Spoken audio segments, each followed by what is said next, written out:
Boa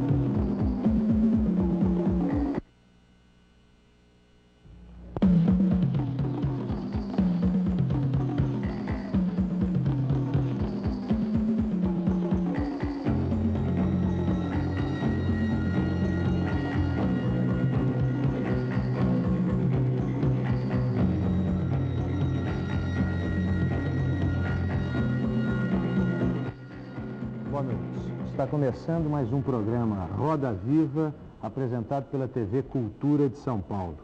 Lembramos que este programa é transmitido simultaneamente pela Rádio Cultura AM e retransmitido pelas TVs educativas dos seguintes estados: Minas Gerais, Espírito Santo, Mato Grosso do Sul, Bahia e Piauí. O programa Roda Viva é transmitido ao vivo, portanto, podemos receber perguntas dos telespectadores interessados em formulá-las ao entrevistado desta noite, pelo telefone 252-6525. Repito, 252-6525. O entrevistado do Roda Viva desta noite é um homem que é dono de um currículo vasto e bastante rico. É o doutor José Aristodemo Pinotti, atual secretário de Saúde do Estado de São Paulo. Dr. Pinotti foi reitor da Unicamp durante 4 anos. É um dos maiores ginecologistas do país, é diretor do Hospital da Mulher, é presidente da Federação Internacional de Ginecologia e Obstetrícia, desenvolveu novos métodos cirúrgicos adotados em vários países do mundo atualmente e foi também secretário da Educação no governo Franco Montoro. Por todos esses motivos e alguns outros, Dr. Pinotti está perfeitamente qualificado para sentar-se ao centro desta roda viva, formada pelos seguintes entrevistadores: Arlindo Quinalha, médico e presidente do Sindicato dos Médicos do Estado de São Paulo; Oswaldo Gianotti, médico e presidente da Associação Paulista de Medicina; Carlos Moraes, editor-chefe da revista Ícaro e jornalista especializado em psicologia; Margarete Marta Arilha, psicóloga e integrante do Conselho da Condição Feminina, área de saúde da mulher; Ana Maria Quadros, coordenadora da Coordenadoria do Ensino da Grande São Paulo; jornalista Rui Fernando Barbosa, que é também psicólogo, comentarista de psicologia da TV Record e membro do Centro Oncológico de Recuperação e Apoio; Júlio Abranzic, médico e redator médico da Folha de São Paulo; e o Biratã D'Ambrosio, médico e professor da Unicamp. Também teremos a presença, a companhia no programa de hoje, do cartunista Paulo Caruso, que vai registrar alguns momentos da nossa conversa com o Dr. Pinotti. Também temos a presença aqui na plateia de alunos da Faculdade de São Marcos do Ipiranga. Doutor Pinotti, o senhor, como médico e secretário da Saúde, conhece bastante bem a área com que lida atualmente no posto que ocupa. E o senhor também é pai de 3 filhos. Eu queria que o senhor respondesse com toda a sinceridade, eu sei que o senhor é um homem franco. O senhor se sentiria seguro se confiasse um de seus filhos exclusivamente aos cuidados do sistema de saúde do Estado? No Estado de São Paulo? Eu me sentiria seguro, senhor Augusto. Eu acho que o que falta no Estado de São Paulo não é exatamente qualidade, não é exatamente bons hospitais e bons profissionais. O que falta no Estado de São Paulo é uma boa organização do sistema de saúde.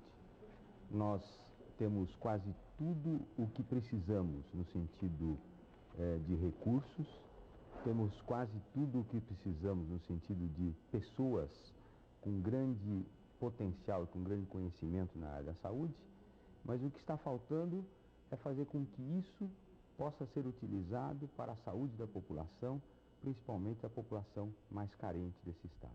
Quer dizer, esse enorme fosso que existe entre o que nós temos e o que nós sabemos e aquilo que nós fazemos para a população mais carente é o grande desafio do problema de saúde do Estado de São Paulo, principalmente. E no caso de um filho meu, eu não teria dúvida nenhuma, salvo raríssimas exceções, em confiá-lo totalmente ao nosso sistema de saúde. Quanto por cento, doutor Pinhotto, do orçamento do governo estadual é reservado ao setor de saúde atualmente? Cerca de 6% no O senhor acha orçamento essa atual. porcentagem suficiente ou o senhor sugeriria que ela fosse ampliada? Ela tem que ser ampliada, e ela será ampliada com o correr do tempo. Qual seria o índice? Eu acho que um bom ideal? índice seria alguma coisa em torno de 10%. Várias discussões em relação à questão do orçamento da saúde têm levado a crer que 10% do orçamento é um bom índice para a saúde. O senhor espera chegar a esse índice em que momento da sua gestão? Eu acho que no fim da gestão. Em todas as vezes que eu ocupei cargos públicos, eu nunca comecei pedindo dinheiro. Mesmo porque eu acho que mais dinheiro agora para a saúde é alguma coisa que talvez venha criar mais problemas do que soluções. O que nós precisamos é corrigir as enormes distorções que existem no sistema. E depois injetar mais recursos, porque injetar recursos sem corrigir distorções, às vezes é reforçar as distorções existentes. As perguntas já começam a chegar, mas a palavra está à disposição dos nossos entrevistadores. Doutor Pinhotto, tendo sido senhor secretário da Educação, né, e conhecendo o seu compromisso com a criança, principalmente com a criança carente, dados os programas que você desenvolveu enquanto secretário de Estado da Educação, eu pergunto quais são as propostas da Secretaria de Estado da Saúde para as crianças, para os nossos escolares de primeiro e segundo grau? Pois é, Ana Quadros, o que se propõe na Secretaria, além de corrigir essas distorções das quais nós estamos falando, ou seja, mudando estruturalmente o sistema de saúde, integrando com o INAMPS, descentralizando através da municipalização, etc., nós temos 3 programas prioritários. O programa da mulher, o programa da criança e o programa do trabalhador. E eles são prioritários no sentido de se tentar mudar a estratégia através da qual as crianças são atendidas no nosso sistema. Eu vou lhe dar um exemplo. Uma criança com tosse e febre, né, que é levada a um centro de saúde hoje, que não tem um raio-x, e onde o médico precisa de um raio-x para fazer o diagnóstico diferencial entre uma gripe ou uma pneumonia. O médico pede esse raio-x e a mãe tem que ir no dia seguinte, num posto do INAMPS, provavelmente ficar numa fila de madrugada para marcar uma consulta, para no outro dia ir fazer uma consulta da qual resultará um pedido de raio-x, que no 4º dia será feito, no 5º dia terá o resultado, e no 6º dia essa criança, se for tudo bem, se não houver falta do médico, aquele que chegou mais cedo ou que chegou mais tarde, etc., no 6º dia essa criança terá o diagnóstico diferencial entre uma pneumonia e uma gripe. Claro que se ela tiver pneumonia, 2 coisas podem acontecer, ou ela morre de pneumonia, ou ela vai procurar um pronto-socorro, e essa é a razão pela qual o nosso sistema de saúde virou um grande pronto-socorro. Né? Porque como ele não funciona como um todo, ele tem que, as pessoas têm que recorrer ao sistema de urgência. O que nós queremos é mudar isso. E no programa da criança, pensa-se em mudar a estratégia de atendimento para simplificar essas ações de saúde, integrar essas ações de saúde, de tal forma que essa criança, no mesmo dia, na mesma hora, com o mesmo médico, possa, no centro de saúde, fazer um diagnóstico e ter um tratamento. O que não é nada difícil, é perfeitamente possível. E nós pensamos demais em integrar com a Secretaria de Educação. Porque, como você sabe, como eu sou ginecologista, eu sempre achei que se todas as mulheres ficassem 4 horas por dia num determinado lugar, seria facílimo tratar essas mulheres. Nós podemos fazer programas de controle de uma série de enfermidades de uma maneira extremamente eficiente. Pois bem, todas as crianças, ou quase todas as crianças, ficam no mesmo dia, no mesmo lugar, durante 4 horas, que são as escolas públicas do Estado de São Paulo. Pois bem, usa-se pouco a escola pública para programas de saúde. E você sabe como os professores poderiam nos ajudar nessa questão se eles fossem treinados para isso. Né? Nós poderíamos, nas escolas, perfeitamente fazer promoção da saúde. Nós poderíamos, nas escolas, perfeitamente fazer detecção de problemas. Por exemplo, temos 17% de problemas visuais em crianças, dos quais a grande maioria as próprias professoras podem detectar. Não é? Nós temos 50% de desnutrição nas nossas escolas públicas, não é? Que dirá as crianças que estão fora da escola. Os métodos de detectar desnutrição são facílimos, as próprias professoras também poderiam, claramente ajudadas, tendo-se a criança com mais tempo na escola, as professoras treinadas, ganhando um pouco a mais para isso, etc., poderiam participar desse programa. E essa foi a razão pela qual o governador do estado de São Paulo colocou o Departamento de Assistência Escolar para o lado da Secretaria de Saúde. E é esse o projeto que nós temos para o Departamento de Assistência Escolar. Nós estamos esbarrando, como vocês sabem, com alguns problemas um pouco do tipo corporativo, um pouco do tipo político, mas oxalá nós possamos vencer esses problemas e estabelecer um programa de atenção integral à saúde da criança de comum acordo com a Secretaria de Educação. Doutor Pinotti, eu noto que pelas primeiras perguntas dos telespectadores, que há uma preocupação com o funcionamento, com a relação entre os hospitais e o INAMPS. Então, há duas perguntas aqui que são interligadas. O senhor Vanderlei Orozco, de São Bernardo, pergunta por que os hospitais estão cortando os convênios com o INAMPS, alegando que o INAMPS não paga os hospitais. Diz ele que isso ocorre sobretudo na região do ABC. E o senhor Adilson de Souza Pereira, da Vila Olímpia, aqui de São Paulo, pergunta se o pagamento aos hospitais que têm convênio com o INAMPS, se esse pagamento não poderia ser antecipado. O que há de real nessa questão envolvendo INAMPS e hospitais? O INAMPS não está pagando os hospitais? As duas coisas são reais. A primeira pergunta toca num ponto que é realmente peculiar. São os hospitais do ABC. O que aconteceu com os hospitais do ABC conveniados com o INAMPS? Eles foram atraídos para convênios mais lucrativos do que os convênios do INAMPS. Foram atraídos para convênios de medicina de grupo que tomaram conta das grandes indústrias do ABC e vendem o seu serviço através de contratos com os hospitais. Então o INAMPS, como paga menos do que a medicina de grupo e como de alguma maneira paga atrasado, foi sendo colocado de lado. E nós estamos com um problema seríssimo social na região do ABC, que é o fato de que os funcionários das grandes indústrias têm um atendimento razoável, mas os funcionários das pequenas e médias indústrias que não têm convênio com a medicina de grupo estão quase que sem atendimento ou com atendimento ruim porque os hospitais não estão conveniados com o INAMPS. Como é que o senhor pretende resolver esse problema? Bom, a questão do atendimento médico no Grande São Paulo, apesar de eu não ser muito ligado a construir coisas, eu acho que construir só em último caso, nós temos que tentar dar soluções que não são de construção, mas a questão no Grande São Paulo vai ter que passar por construção de novos hospitais. Nós temos um déficit de cerca de 5 mil leitos na área do Grande São Paulo, o que não ocorre no interior. No interior nós temos mais ou menos 3 leitos de hospital geral por cada 1.000 habitantes, que é uma taxa razoável. Na capital nós temos 2,4 leitos. E temos locais com 700 mil habitantes, às vezes, sem nenhum leito hospitalar público de hospital geral. Então nós temos que construir. Agora, por outro lado, também temos que procurar fazer com que o INAMPS pague em dia e, se possível, pague melhor. Porque essa é uma das formas também de induzir a corrupção. Ou seja, a corrupção no INAMPS, nos hospitais conveniados com o INAMPS existe. Mas uma das formas que fez essa corrupção existir foi o pagamento atrasado, foi o pagamento mal feito, o pagamento que não exprime o custo da ação médica que se pede. Ao dizer que o senhor não gosta de construir, o senhor continua sempre cotado para ministro da Saúde, mas o senhor perde a chance de ser ministro dos Transportes do governo federal. Carlos Moraes.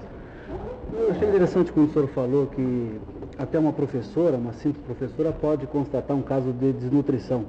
Mas e aí, o que acontece? Quer dizer, eu acho que o problema de desnutrição do brasileiro médio em geral é muito grande, basta a gente sentar um pouco na Praça da Sé, observar a vitalidade do olhar, a cor da pele, o próprio jeito de caminhar dos transeuntes, que a gente já tem uma ideia concreta de como vai a nutrição do brasileiro. Mas no caso da criança e da criança pequena, acho que esse fator é mais dramático, porque a gente sabe que uma criança de 0 a 2 anos que tem uma carência grave de proteínas, vai ter também possivelmente comprometimentos cerebrais graves e até irrecuperáveis. Quer dizer, num país onde às vezes se celebra tanto aí safras muito grandes, até excesso de grãos ou mau aproveitamento, quer dizer, o que desses grãos, que migalhas desses grãos chegam a esse povo mais carente em forma até, quem sabe, de uma tecnologia de alimentos mais original e popular.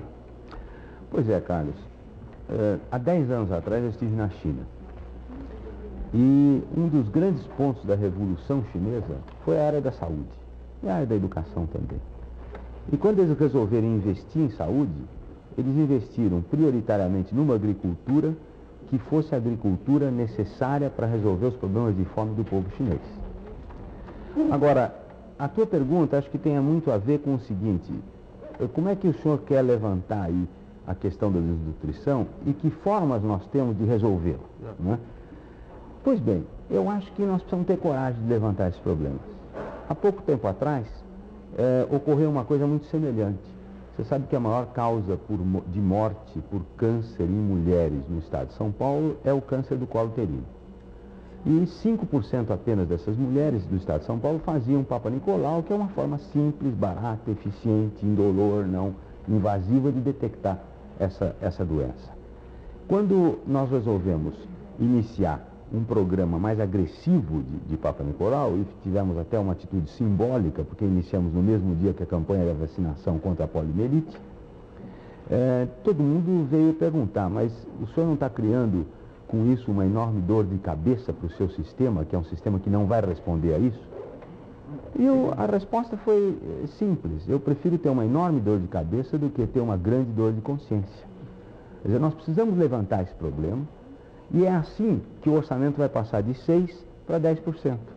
Porque na medida em que se levantar os casos de câncer do colo uterino, nós vamos montar os laboratórios, e estamos montando, nós vamos montar os hospitais, e estamos montando, em ordem para atender os casos, e assim por diante. Até hoje, nós já tivemos, a partir daquele dia, 300% de aumento por mês na coleta de Papa Nicolau, só com aquele fato simbólico.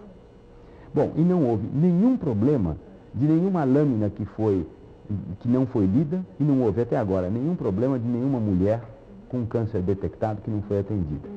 Claro que vai dar mais despesa, claro que vai dar mais dor de cabeça, mas é uma dor de cabeça absolutamente boa, e é uma despesa que vai fazer economia, porque nós sabemos, através de estudos de custo de tratamento de câncer, que nessa fase do câncer, ele custa, mesmo considerando os casos detectados, que é 1 para 200, ele custa $400 por detecção, diagnóstico e tratamento.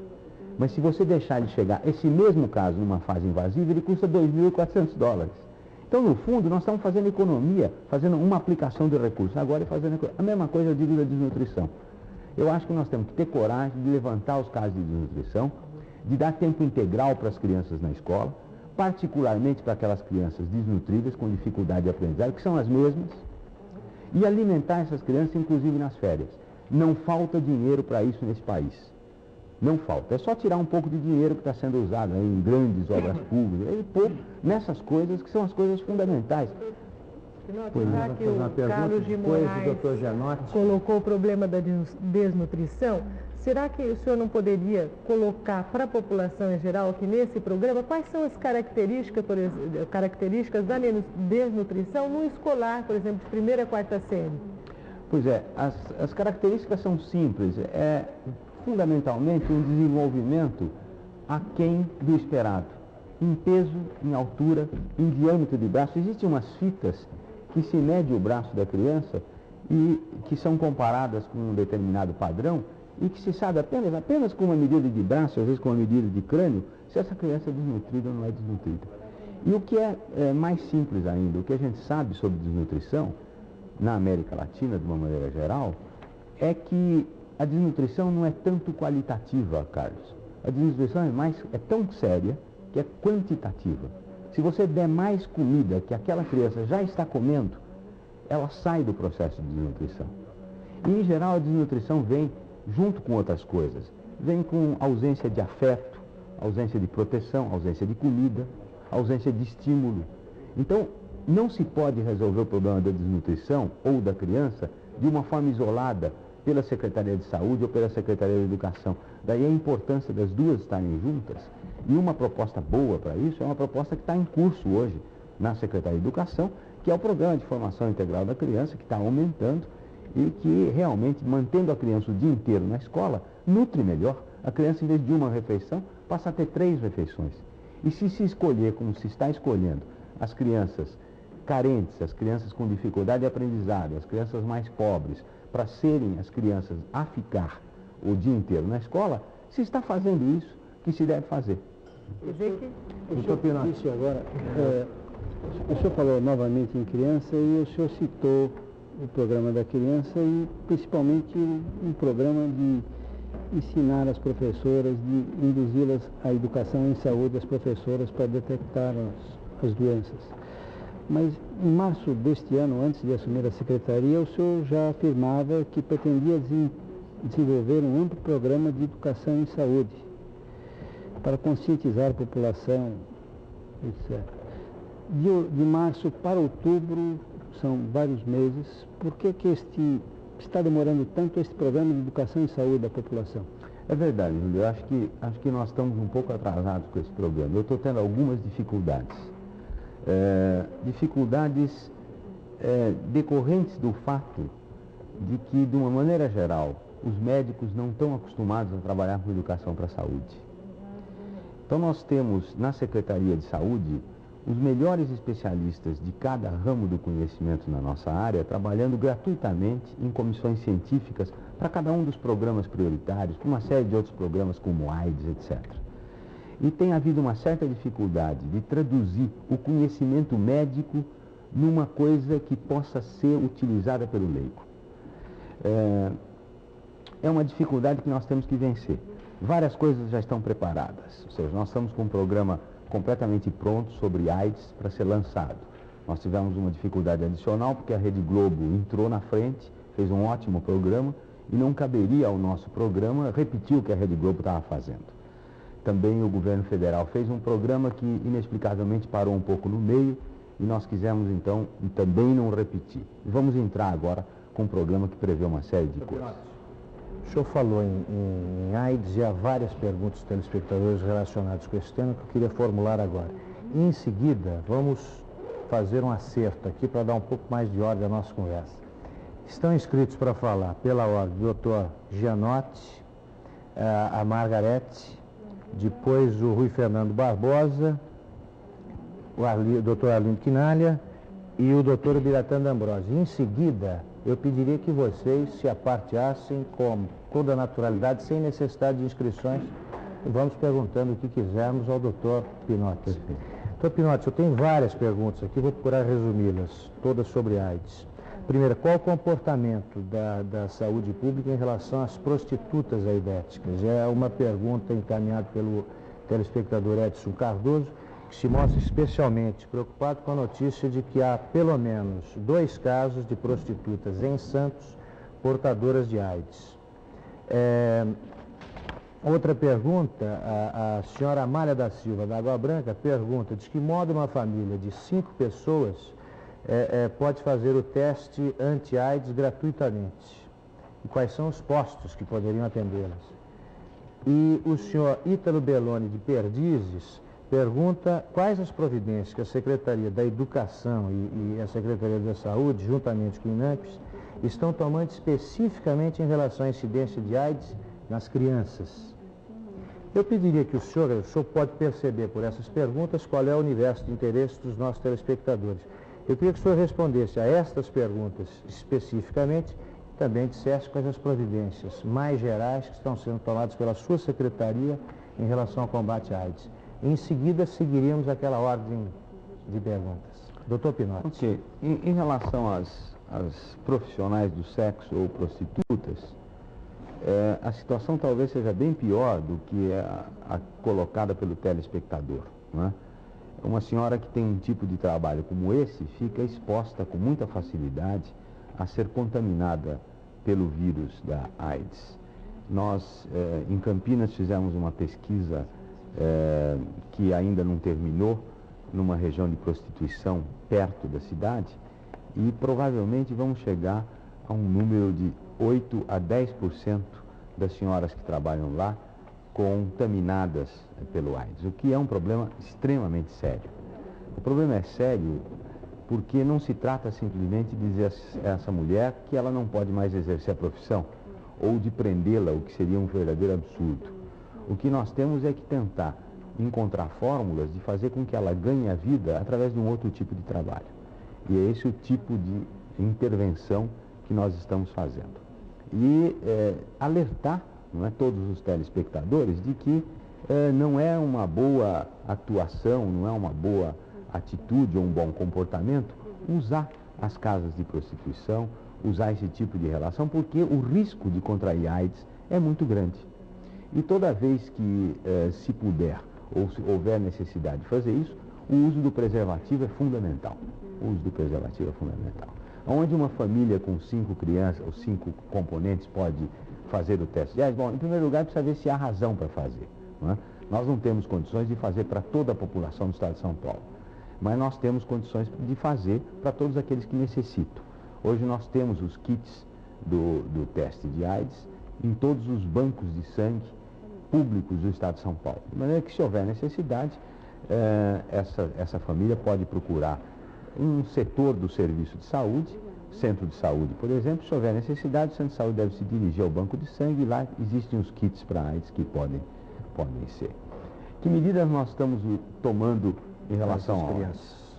Em relação às crianças? Nós, de uma maneira geral, nós temos concentrado esforços em 3 tipos de ações. A primeira ação educativa, deverá sair um programa educativo amplo da Secretaria de Saúde sobre AIDS, que foi elaborado pela comissão científica, que é coordenada pelo professor Vicente Amato Neto, e pelo grupo especial de AIDS, que é coordenado pelo pelo Hospital Emílio Ribas, e esse programa deverá claramente ser veiculado de diferentes maneiras, tentando mudar o comportamento sexual das pessoas, porque é a forma de diminuir o número de contaminações por AIDS. Não existe outra, nós não podemos curar a doença, então nós temos que aplicar na prevenção da doença.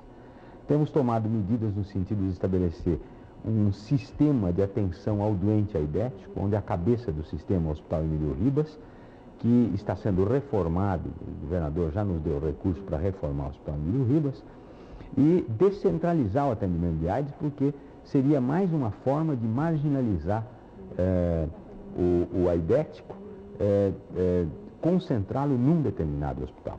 Ele tem que ser integrado nos hospitais, assim como ser integrado na sociedade. Nós temos que aprender a conviver com doentes de AIDS, porque daqui por diante isso vai acontecer e não tem outra solução. As crianças com AIDS constituem um aspecto muito difícil. Eu estive visitando a FEBEM outro dia e tive um contato direto com 2 crianças que têm AIDS naquela instituição. Uma delas numa fase bastante adiantada, já sem cabelo, com uma série de problemas, e fiquei surpreendentemente bem impressionado com a forma pela qual essas crianças estavam sendo tratadas na FEBEM. Em primeiro lugar, a única discriminação, entre aspas, que era feita é que eles dormiam num quarto diferente, não dormiam no dormitório comum. Mas o resto do dia, essas crianças passavam convivendo com os outros colegas da FEBEM, que sabiam que elas eram portadoras de AIDS, tinham discutido isso com a supervisora daquele setor da FEBEM, tinham aceito isso, sabiam dos riscos e tratavam as crianças com muito carinho. De maneira que fiquei muito bem impressionado com a forma pela qual o pessoal da FEBEM conseguiu integrar essas crianças com AIDS, tristemente com AIDS, né, no processo de convivência lá dentro e, ao mesmo tempo, dando uma assistência médica adequada para eles. Doutor Pinotto, nós temos uma pergunta gravada do Paulo Bonfim, que é presidente do Grupo de Apoio e Prevenção à AIDS, que é diretamente ligado a esse assunto. Eu peço licença ao doutor Gianotti, então, para chamar essa pergunta, que vai entrar por um daqueles monitores. Não precisamos nem frisar que a situação da AIDS no mundo todo hoje é bastante preocupante. O que nos preocupa bastante é que o maior estado desse país, economicamente, São Paulo, não tem um programa efetivo de controle da AIDS. Eu gostaria de saber, doutor Pinotto, por que disso e por que os pacientes de AIDS são tão maltratados pelo serviço público? Bom, eu conheço bem o Paulo e ele cumpre uma função que é uma função que precisa existir, é de estar constantemente reivindicando melhores condições para o tratamento dos doentes com a síndrome de imunoinsuficiência adquirida. Em primeiro lugar, é preciso saber que essa doença surpreendeu o mundo todo. Em nenhum lugar se estava preparado para atender essa síndrome. De maneira que nós também não estávamos e alguma coisa foi feita, muita coisa foi feita, e nós já estamos muito melhor preparados do que estávamos antes. Em segundo lugar, eu não acho que os doentes com AIDS são maltratados. Nós temos procurado dar o melhor tipo de tratamento possível para esses doentes. Eu convido a todos para visitarem o Hospital Emílio Ribas, que está procurando, de uma forma intensiva, melhorar suas condições de atendimento.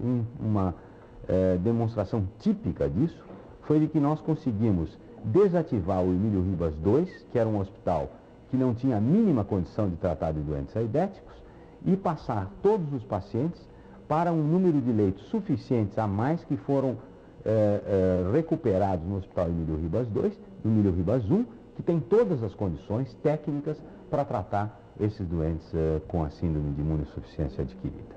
Dará vagas para todos, doutor Pinotti? Porque o telespectador Valdomiro Pessoa, do Hospital Emílio Ribas, trabalha lá, hoje, portanto, nesta segunda-feira, ele diz: andei pelos hospitais com pacientes com AIDS e nenhum deles o aceitou. Está sendo feito algum estudo com relação relacionado com o aumento de leitos em outros hospitais? Que o senhor acha que os leitos já são suficientes?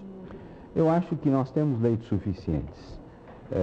Eventualmente, em um outro momento, surge um caso como esse, mas não tem havido queixas de falta de lugar para internação. Se bem que a política que a gente tem que usar no tratamento do AIDS, Augusto, é uma política de tratar o doente desinternado. O hospital é o último lugar adequado para o doente com AIDS. Claro que tem certos doentes que atingem uma certa gravidade que tem que ir para o hospital, mas o hospital cria infecção secundária, cria uma série de características psicológicas negativas, né? Nós precisamos encontrar outras fórmulas, talvez umas casas de internação que não discriminem e que possam, em certos casos, ser úteis para os doentes aidéticos. Seguindo a ordem, então, agora, doutor Janete. Doutor Pinotti, eu gostaria de voltar à primeira pergunta do programa, porque a sua resposta realmente me assustou um pouco. E depois eu analisando, talvez tenha sido no sentido de que, eu acho que eu poderia até repetir para aqueles que não viram essa primeira pergunta, se um de seus filhos precisasse de assistência médica em São Paulo, o senhor estaria tranquilo. E realmente eu acho que a única forma de dizer que estaria tranquilo é se ele tivesse acesso e pudesse chegar dentro do hospital e ao médico. Porque nós vimos depois, na exposição que o senhor fez nas perguntas seguintes, é que realmente o grande problema que nós temos hoje, em primeiro lugar, é chegar ao hospital. Tem áreas aí que não tem. E, em segundo lugar, é conseguir ser atendido, porque a gente sabe que existe aí uma circulação de pacientes, principalmente na Grande São Paulo, que é uma coisa bastante séria.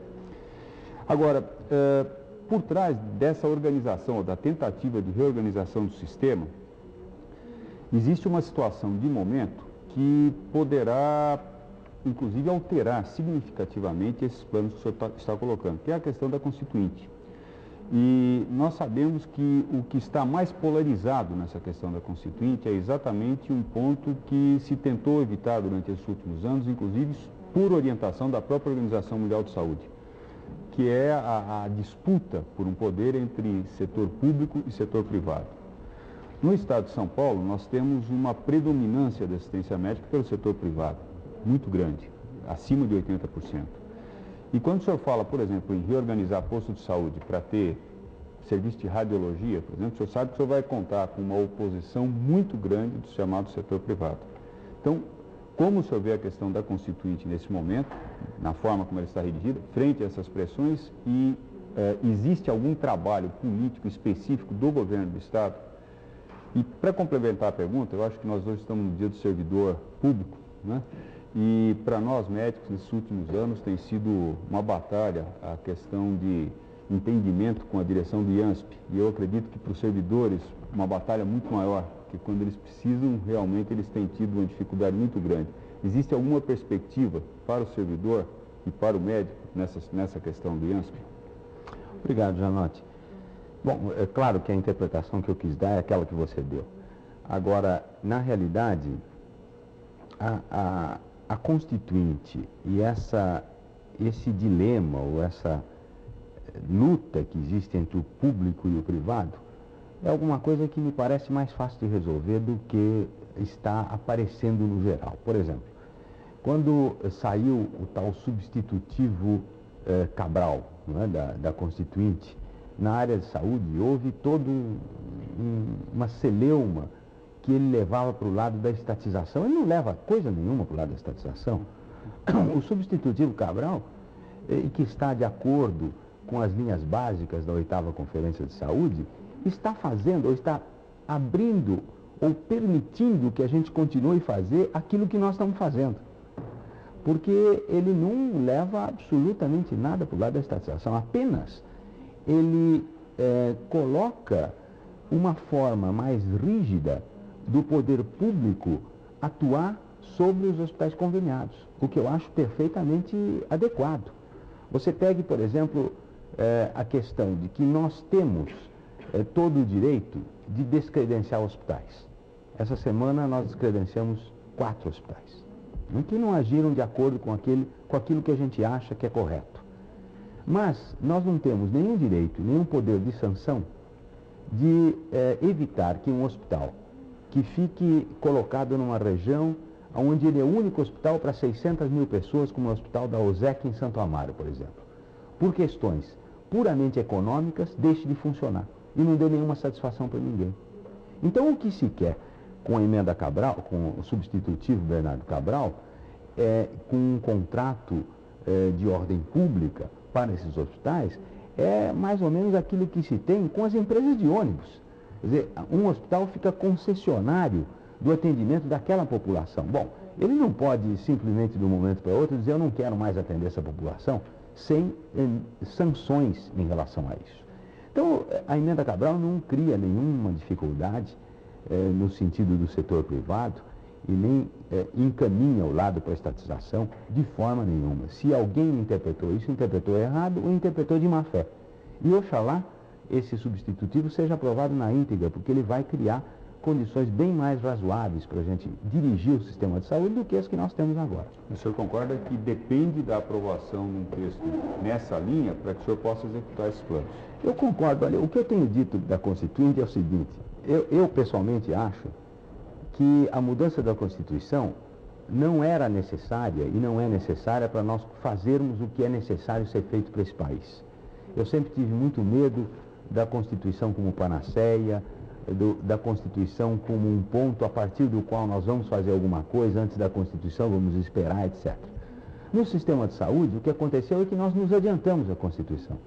Graças ao Ministério da Previdência Social, não é? O ministro Rafael de Almeida Magalhães, graças a alguns governadores de estado, como é o nosso governador Orestes Quercia, que assumiram a responsabilidade da Previdência no seu estado, foi possível começar essa experiência do Sistema Unificado de Saúde. E em São Paulo, de uma maneira absolutamente inovadora, foi possível começar uma experiência inovadora, não é? Que é a municipalização. De maneira que o que me interessa nessa questão é uma Constituição que não vem atrapalhar a gente. Essa não vem atrapalhar. Essa não vem atrapalhar de jeito nenhum. Eu, até com a licença da coordenação, Augusto, eu também, aproveitando aí o que o Janotti falou, eu também estou ainda tentando digerir a sua primeira resposta com relação ao funcionamento do serviço público e eu gostei da sua resposta na medida em que faz com que a população busque ter confiança no serviço público que é dela, porque ela financia. Porque, na verdade, tanto a medicina de grupo quanto os hospitais credenciados, aqui foi abordada a questão da desnutrição, são setores que se aliam, por exemplo, à UDR contra a reforma agrária a nível de constituinte. O Brasil é o 4º produtor e exportador de alimentos do mundo e é o 6º país em desnutrição. E nessa... Só por curiosidade, eu devo deduzir que tanto o senhor quanto o doutor Janotti não se arriscariam a submeter um filho aos cuidados exclusivos do sistema de saúde do Estado? Não, só se ele estivesse dentro do hospital. Porque se meu filho estiver na rua e não tiver uma identificação e tiver um problema, ele corre um risco sério. Inclusive eu posso estar, tem 2 pessoas próximas da diretoria da Associação Paulista de Medicina que tiveram um problema desse tipo. Perfeito. Então, na verdade, não deve, assim, nós podemos contar alguns casos particulares, mas que não vem ao caso. Perfeito. Mas eu também defendo o serviço público de saúde e digo mais, aqueles que defendem o serviço privado deveriam oferecer um bom serviço, né? Nós estamos num país capitalista, mas deveriam abdicar do financiamento do poder público. E esse empresariado se reduziria a no máximo 2%, que são incompetentes, porque prestam uma má assistência médica. Então, na verdade, quando nós criticamos o serviço público, em absoluto não está a defesa do serviço particular financiado pelo poder público. Que tem serviço particular que funciona bem no país? Tem. Só a elite frequenta. A grande massa que frequenta o hospital financiado pelo poder público corre muito mais rico do que os hospitais públicos. Mas eu achava fundamental, assim, para prevalecer a verdade, que o professor Pinotti desse um esclarecimento que eu penso que interessa tanto aos funcionários públicos que hoje têm o seu dia, quanto à população. Quando o senhor diz que hoje não falta dinheiro, como que se explica que o médico, a enfermeira, a atendente, todos ganhem um péssimo salário a nível do serviço público? No caso particular, eu sou presidente do Sindicato dos Médicos. Os médicos hoje recebem um salário bruto, aqueles que entram, de 14.138 cruzados, sendo que 60% desse salário é sob a forma de gratificação, que amanhã, quando ele se aposentar, ele perderá uma parcela significativa disso. E para não dizer da enfermeira que ganha um salário semelhante, trabalha uma jornada dupla, aliás, que é o dobro da jornada do médico, da atendente que ganha mais ou menos 6.000 cruzados, dos auxiliares que ganha mais ou menos 7.000, etc. Então, e o senhor tem dito, desde da sua posse, praticamente, de que faria um plano de carreiras, que faria a carreira multiprofissional.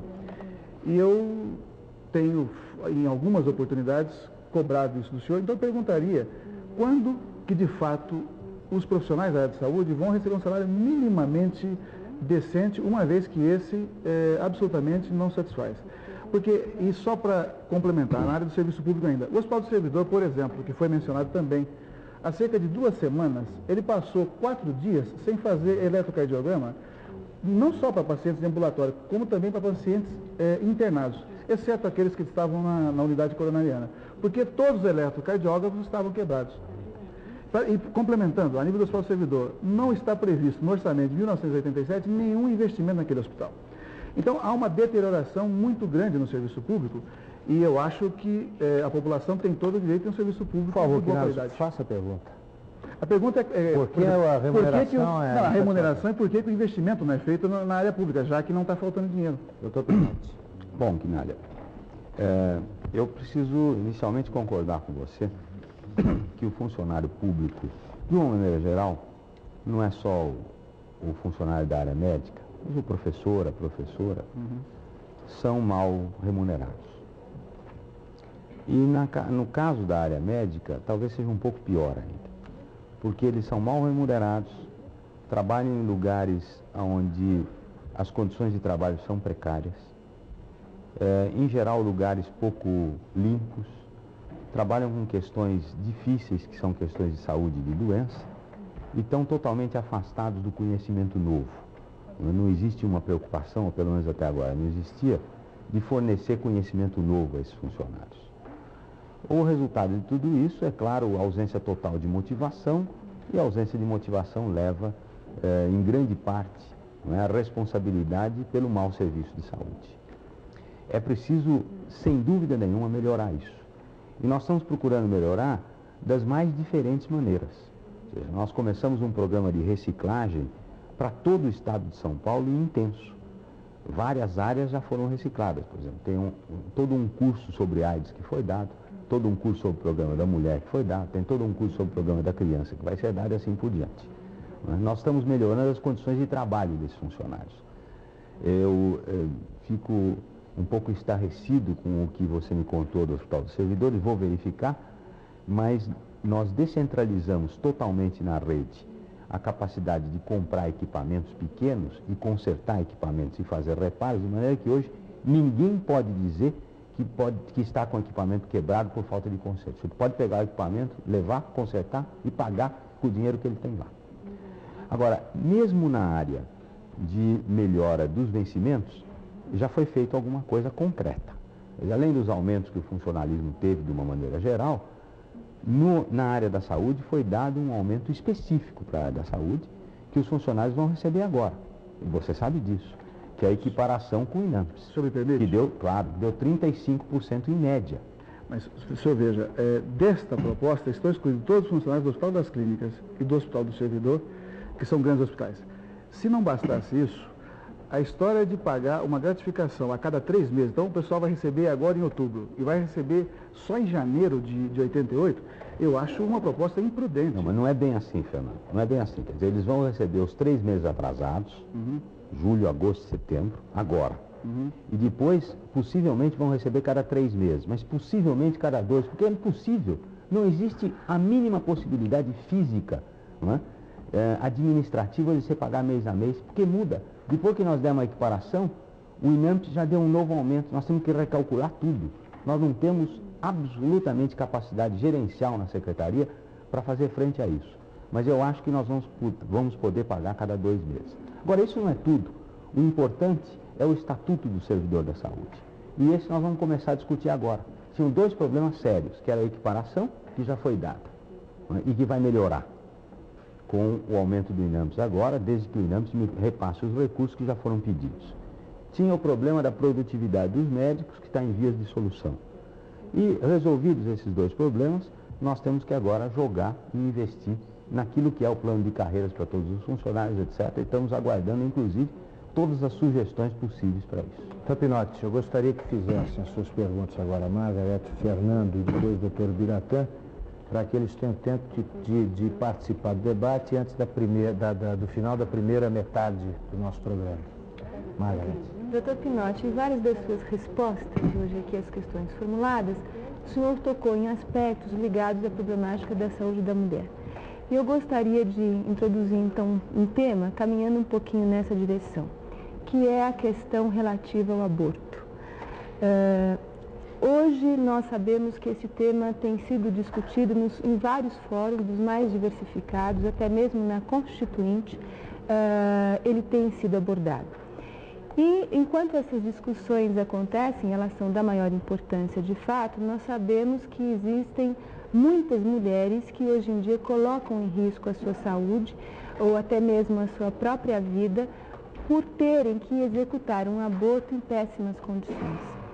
Eu gostaria aqui de ouvir um pouco a opinião do ginecologista Pinotti em relação à questão do aborto e ao mesmo tempo lhe perguntar, e aí perguntar ao secretário estadual da Saúde de São Paulo, o que é que a Secretaria vem pensando realizar para contemplar a execução do aborto nos casos permitidos em lei hoje no Brasil. Bom, Margarete, você coloca o dedo num ponto extremamente delicado, que é a questão do aborto, mas que precisa começar a ser discutido nesse país. Eu acho que é importante que a sociedade, como de uma maneira global, comece a formar sua opinião sobre essa questão. E ele não pode ser discutido especificamente de uma maneira unidirecional. Ele tem que ser discutido no contexto do programa da saúde da mulher e no contexto do problema da mulher dentro da sociedade. Não é? Eu acho que você concorda comigo que a questão do sistema de saúde da mulher traz para dentro dela um grande aspecto de dominância da mulher da sociedade global para dentro do sistema de saúde. E a mulher no sistema de saúde tem sido encarada nos últimos 10 ou 20 anos muito mais como uma fêmea reprodutora do que propriamente como uma cidadã com direito à cidadania e com direito a toda a atenção médica. E a questão do aborto um pouco vai por aí. Ou seja, é preciso que a gente enfrente com realidade essa questão e comece a pensar na descriminalização do aborto provocado. Porque, de outra feita, ou de outro modo, nós estaríamos enfiando a nossa cabeça embaixo da terra, não é? Como avestruzes, e ignorando que se faz aí cerca, pelo menos, de 1 milhão de abortos provocados por ano no Brasil, e que uma das causas importantes da mortalidade materna, que é altíssima no nosso país, é de 156 por 100 mil nascidos vivos, enquanto que em Portugal é de 10 por 100 mil nascidos vivos, não é? Uma das causas importantes da mortalidade materna é o aborto provocado, não é? Clandestinamente. Agora, nós não podemos, de forma nenhuma, discutir o aborto provocado sem discutir a questão da saúde da mulher e sem discutir o planejamento familiar.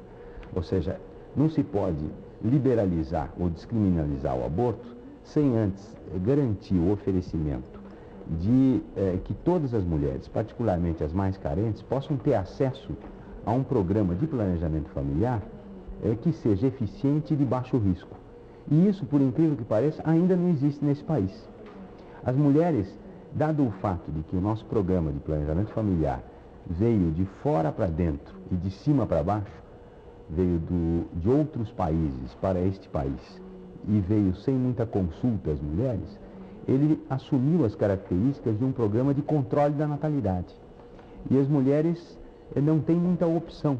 Você tem poucos métodos no Brasil, você tem a pílula e tem a ligadura tubária, praticamente esses dois métodos, né?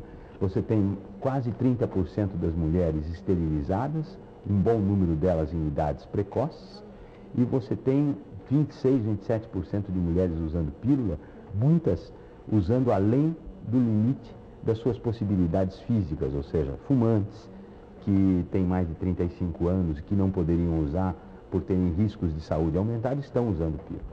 Então, a primeira medida que se tem que tomar é realmente democratizar o acesso, mas fazendo com que as mulheres não sejam consideradas como um útero que deve parir ou não parir uma criança, mas como uma cidadã, de fato, que tem direito a ter um método que limite a sua fertilidade quando ela quer que essa fertilidade seja limitada, mas que confira um baixíssimo risco à sua saúde. E isso as mulheres brasileiras não têm. E imediatamente começar a discutir a questão da descriminalização do aborto. E a Constituinte me parece um ótimo momento para isso. Perfeito. Jornalista Rui. Só fazendo um reparo rápido, né? Eu acho que só queria colocar que nos últimos 3, 4 anos houve muita discussão em torno da questão da saúde da mulher, né? De fato, justamente com a intenção de que o programa não se tornasse um programa de controle de natalidade. Agora, o que nós vemos é a dificuldade do serviço público na implantação, né? Quer dizer, acho que já houve todo um momento de discussão, né? Houve um momento de concordância social com a importância de haver um programa voltado, inclusive, para a concepção e contracepção, né? Agora, falta que os órgãos públicos, de fato, consigam, eu sei que isso é difícil, a execução tão esperada pelos grupos de mulheres e pela própria população feminina. Você sabe que no nosso programa de atenção integral à mulher, o planejamento familiar tem um espaço importante, exatamente nesse sentido, não só de oferecer, mas oferecer métodos eficientes e de baixo risco. Jornalista Rui Fernando Barbosa. Secretário, ontem eu estava lendo a Folha de São Paulo e numa sequência de umas 3 ou 4 páginas, o senhor me deixou muito feliz, o senhor como cancerologista, porque, e depois um pouco triste como secretário. Eu vou explicar. Nas primeiras páginas eu gostei muito de ler as suas declarações com relação à operação do câncer de mama de Nancy Reagan. Sobretudo porque o senhor revela uma visão bastante moderna, uma visão de confiança no organismo do ser humano, na recuperação que ele pode ter, preconizando uma operação menos agressiva, a operação chamada conservadora, ou seja, tirar apenas o tumor e não o seio, mais o músculo peitoral e axilas, enfim, toda aquela operação incrivelmente agressiva que foi feita e da qual a primeira-dama dos Estados Unidos fez muita propaganda, né, sugerindo até que as mulheres todas façam todo ano a mamografia e, bom, enfim, uma série de coisas muito polêmicas, mas a visão que o senhor revelou, e sobretudo quando o senhor fala da operação plástica que deve haver, para que o lado emocional seja cuidado, o lado emocional da mulher, e com o objetivo de que ela se recupere mais rápido. Então essa visão do ser humano, essa visão integral, levando em conta o emocional e tudo mais, que a gente sabe que não são todos os médicos que têm, infelizmente, me deixa muito feliz como psicólogo e como alguém que está trabalhando com pacientes de câncer, né? E justamente nesse lado emocional. Mas nas páginas seguintes da Folha de São Paulo, o assunto era a saúde mental, a política de saúde mental do Estado. E aí eu fiquei bastante triste, eu vou dizer por quê. A reportagem da Folha mostra que houve uma desativação, houve uma reversão na política de saúde mental que vinha sendo conduzida pelo governo Montoro e que era uma política de deshospitalização, basicamente. Uma política de inauguração de muitos ambulatórios. O governo Montoro, nos últimos 11 meses, praticamente inaugurou um ambulatório por mês. E com isso, estava havendo realmente uma passagem dos pacientes hospitalizados. Aliás, o pessoal da São Marcos que está aqui deve ter talvez estagiado, como eu estagiei quando fui aluno da São Marcos no Hospital de Vila Mariana, e eu estagiei no começo, ou melhor, já em meio do governo Montoro, e lá a gente pôde sentir realmente os efeitos muito saudáveis dessa política de deshospitalização numa visão moderna, que é a visão da Itália, a visão da França, a visão da maioria dos países do mundo. No entanto, o Dr. Joaquim Alho, que é o seu assessor de saúde mental, defende o contrário disso. Ele está defendendo ontem na Folha de São Paulo, inclusive o fato de não ter havido mais inauguração de ambulatórios, com o argumento de que o ambulatório não está internando ninguém. Quer dizer, parece que ele não tem essa visão moderna da saúde mental, que eu acho que seria mais condizente com a visão que o senhor tem do ser humano e que revela nas páginas anteriores, e até com uma posição estranha, quando ele fala, por exemplo, do fato de terem sido... Não, a pergunta está... minutos finais da primeira fase. Legal. Ok. Por exemplo, quando ele justifica o fato de que não há mais reuniões de equipe técnica no Juqueri, ele diz que é porque as reuniões eram políticas, que o pessoal de lá estava contra o governo Quércia, coisas do gênero. Quer dizer, eu realmente não entendi, me parece que não há uma coerência entre a sua postura e a postura do Dr. Joaquim Alho, que eu nem conheço pessoalmente e realmente não tenho nada pessoalmente contra ele. Mas o que é que justificaria essa reversão, esse recuo, essa regressão na política de saúde mental no estado de São Paulo? Doutor Pinotti, eu queria que o senhor respondesse em 2 minutos, sendo que a gente tem que retomar o assunto na segunda metade. Vou pedir ao doutor Biratã, pedir desculpas a ele, mas infelizmente só vai poder fazer a sua pergunta depois do intervalo. Doutor Pinotti, por aí. Rui Barbosa, olha, começando pelo final,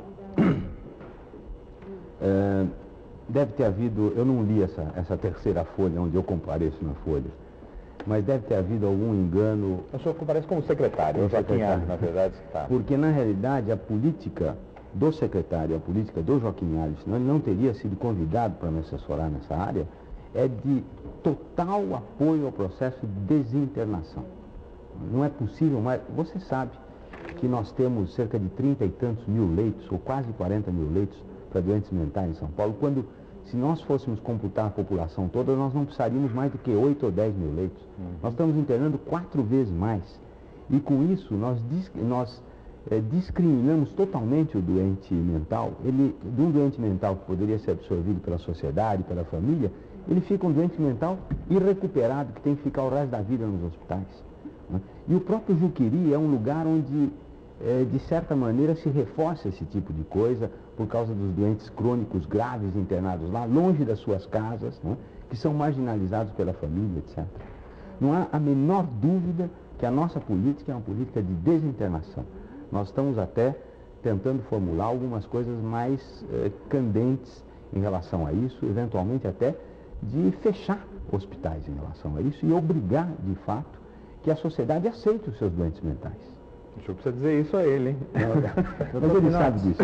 Mas eu queria uma palavra em relação à mama, que me parece muito importante. Eu gostei muito da sua sensibilidade. E isso que hoje é uma coisa mais ou menos aceita por todos, eu diria que médicos como aqueles que indicaram uma cirurgia demolidora para a primeira-dama Nancy Reagan, estão um pouco em minoria hoje no mundo. A maioria no âmbito científico internacional está naqueles que procuram atender o melhor possível a solução do problema do câncer, mas manter a melhor forma estética possível, porque todos nós acreditamos de que o aspecto emocional e psicológico interfere também na cura da doença. Nós temos uma experiência na Unicamp, nos últimos 10 anos, onde nós demonstramos que, comparando o prognóstico dos casos operados com mastectomia radical, onde ela não é necessária, com aqueles operados com mastectomia radical e reconstrução, onde foi possível fazer, controladas todas as outras variáveis, a sobrevivência das mulheres reconstruídas foi melhor e maior do que as mulheres não reconstruídas. Doutor Pinotti, o senhor me desculpe interrompê-lo, mas nós voltaremos a esse assunto, voltaremos à questão da saúde mental, até porque várias perguntas foram encaminhadas pelos estudantes. da Faculdade de São Marcos, mas neste momento nós temos que fazer um intervalo. O programa Roda Viva com o Dr. José Aristódemo Pinotti, secretário de Saúde de São Paulo, volta já já.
Voltamos agora ao programa Roda Viva com o Dr. José Aristódemo Pinotti, que é secretário de Saúde de São Paulo. Aliás, eu omiti ao qualificar o nosso entrevistado que ele também é poeta, com 2 livros publicados.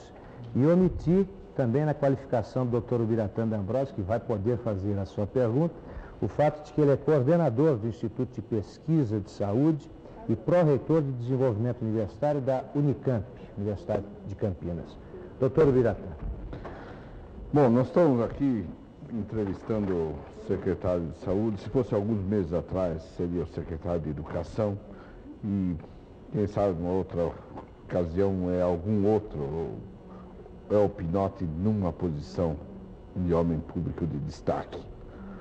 Nós nos conhecemos no caminho da nossa carreira universitária.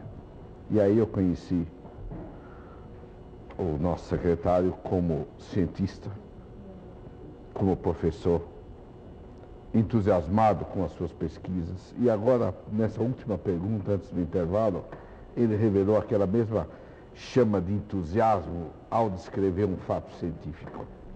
Há poucos dias eu vi na Folha que o secretário, o professor Pinotti, revela um outro fato científico ocorrido no seu laboratório há poucos dias. Quer dizer, o secretário continua sendo encontrado na Unicamp, na sua sala de cirurgia, cuidando dos seus alunos, fazendo as suas pesquisas, publicando seus trabalhos, fazendo conferências científicas. Ele continua o cientista que, durante todos esses nossos anos na Unicamp, me entusiasmou tanto e de quem eu aprendi muito sobre ciência, sobre pesquisa. Como o secretário vê a sua posição como um administrador que tem que resolver problemas do dia a dia, se há tantos leitos no hospital, isso são problemas urgentes que são da responsabilidade do secretário. Como ele vê isso em coordenação com a sua carreira, que continua ativa de pesquisador? Um não apaga o espaço do outro, ou há um espaço que resulta justamente dessa conjugação do entusiasmo, da busca do cientista, junto com a responsabilidade de resolver o problema do dia a dia do administrador. Fala um pouquinho sobre a sua nova posição agora como homem público. Pois é, Ubiratã, eu vejo a minha atividade como homem público de uma maneira conjuntural.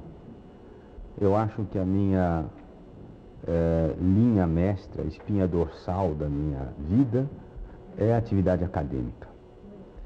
Agora, sem dúvida nenhuma, as boas coisas, e entre elas nós fizemos várias dessas boas coisas, que eu consegui ajudar a fazer na minha vida pública, vieram da minha vivência científica. Eu costumo dizer que eu trabalhei sempre na saúde, mas que eu acho que talvez a melhor coisa que eu tenha feito na área pública tenha sido o Programa de Formação Integral da Criança, que fizemos juntos, não é? Cujas ideias germinaram nas discussões da universidade, com você, não é? E que depois, por uma questão conjuntural, eu chamado para a área pública, pude aplicar aquilo. E aplicar com quem? Aplicar com as pessoas que estavam elaborando essa ideia na universidade. Da mesma forma, agora, nós estamos concretizando uma série de projetos importantes. E uma das coisas que estamos fazendo é chamar a academia para dentro da Secretaria de Saúde. E esse chamamento da academia para dentro da Secretaria de Saúde, que estava, de certa forma, desvinculada da Secretaria, que agora se vincula a ela, ocorre porque eu sou acadêmico, porque eu me sinto acadêmico, eu me sinto pertencente a essa estirpe de pessoas, com os defeitos e com as qualidades da academia. Eu definitivamente não estou disposto a abandonar minha vida acadêmica. Eu tenho feito um esforço grande para isso. A gente te encontra aí no laboratório. Eu estou trabalhando na universidade, no sábado, no domingo, né? Continuando a dar orientação para as minhas pesquisas, uma das quais você falou que teve um espaço, né, na imprensa hoje, do Luiz Carlos Zeferino, que está identificando vírus causadores do câncer do colo uterino. Nós tivemos uma contribuição recente também muito importante na epidemiologia do câncer de mama, onde pela primeira vez demonstramos que os ciclos menstruais ovulatórios estão diretamente ligados ao risco de câncer de mama, dentro de um aspecto totalmente inovado internacionalmente, e outros pesquisadores estão começando a mostrar que esse fato é real, não decorre só da pesquisa que nós fizemos na Unicamp, e tantas outras, mas principalmente o que eu acho que aconteceu nessa vida acadêmica minha foi de abrir espaço para muitos pesquisadores entrarem nesse jogo e contribuírem com a sua capacidade de criatividade. Então nós temos um grupo bom de pesquisa hoje que eu não pretendo abandonar de forma nenhuma. A gente estima saber isso. Eu vou fazer algumas perguntas, mas é assim que eu gosto, pode interromper à vontade. Eu vou fazer algumas perguntas encaminhadas por alguns estudantes da Faculdade de São Marcos, que estão relacionados com a questão levantada pelo Rui Fernando no final da primeira metade do programa.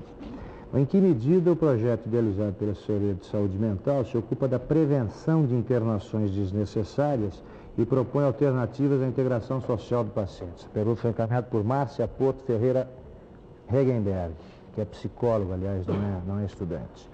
A estudante Maria de Fátima Reis Rocinho perguntou como o senhor vê o atual quadro da saúde mental no Estado. A psicóloga Márcia Regina Brecht pergunta o que o senhor acha dos serviços prestados hoje pelos hospitais de saúde mental. E a mesma Márcia Regina pergunta quer saber quanto do orçamento geral da saúde é destinado especificamente à saúde mental. Queria que o senhor resumisse então essa questão. Ok, quanto do orçamento eu não sei, não tenho esses números aqui comigo. O programa visa fundamentalmente a descentralização das ações de saúde na área de doenças mentais. Ou seja, a ideia básica é que ou em todo o centro de saúde algumas pessoas possam assumir algumas ações na ordem de fazer prevenção de saúde mental, ou então detecção e encaminhamento diagnóstico, ou então que a gente procure colocar especialistas, sejam psicólogos ou psiquiatras, ao nível da atenção primária, para evitar exatamente isso que está acontecendo, que Rui Barbosa colocou muito bem, que é um processo de internação. Quer dizer, é um processo de internação baseado quase que numa separação total do doente mental da sociedade. E a sociedade precisa aprender a conviver com o doente mental, e nós precisamos modificar completamente a política de saúde mental, a fim de que se tire dela como aspecto fundamental o aspecto de internação. Não tenho dúvida nenhuma. Se a intenção é manter então e prosseguir, avançar nessa política de deshospitalização, por que é então que concretamente não foi inaugurado mais nenhum ambulatório? Por que é que não houve mais contratações na área de saúde mental? Por que é que, o senhor sabe que tem havido críticas, o jornal do Conselho Regional de Psicologia, o último número, inclusive, está criticando veementemente. Não foi inaugurado. Não foi inaugurado porque nós não inauguramos nada. Nós vamos agora inaugurar 70 ou 80 postos de saúde novos, que estão sendo feitos rapidamente, mas nós não estamos inaugurando nada, não inauguramos nada nesses primeiros meses do governo. não é? Quanto à outra parte de contratações, têm sido feitas todas as contratações necessárias. Não há contratação que seja necessária, claro, que eu preciso julgar quais são as contratações necessárias e desnecessárias. Mas as contratações necessárias estão sendo nessa área, secretário, não tem havido. Agora, inclusive, um pequeníssimo número, quando a gente sabe que nessa área de saúde mental a rotatividade é muito grande, porque há uma saída muito grande de técnicos, né, de equipes, e não tem havido não, secretário. Olha, eu acho que está acontecendo nessa área, Rui, alguma coisa que não deve acontecer, mas que acaba acontecendo, que é um pouco de mistura de ideologias políticas com programas de governo. E eu espero que a gente possa contornar esse aspecto. Eu não estou entendendo, secretário. É o seguinte, os dois médicos colocaram aqui a semana do funcionário público. Alguns comemoram hoje dia 26, embora o dia seja 28. E o senhor ainda, enquanto secretário de Educação, recebia dos professores, dos educadores geral, diretores, supervisores de ensino, aquele pedido, qual o programa básico para o Hospital de Servidor Público realmente dar um bom atendimento ao funcionário público? Não só na capital, mas no caso do interior, que não tem um hospital lá, não é? Aproveitando essa pergunta, professor Pinotti, o Hospital do Servidor em particular, a rotatividade de mão de obra é grande e, na verdade, mesmo havendo concurso, não se consegue contratar. Hoje há uma falta de aproximadamente 500 funcionários e mesmo quando se realiza concurso, não se contrata pela falta de salário. O salário é baixíssimo, essa é uma questão. E também com relação ao Hospital do Servidor, quando o senhor disse que vai se interessar pelo problema, eu quero contribuir também.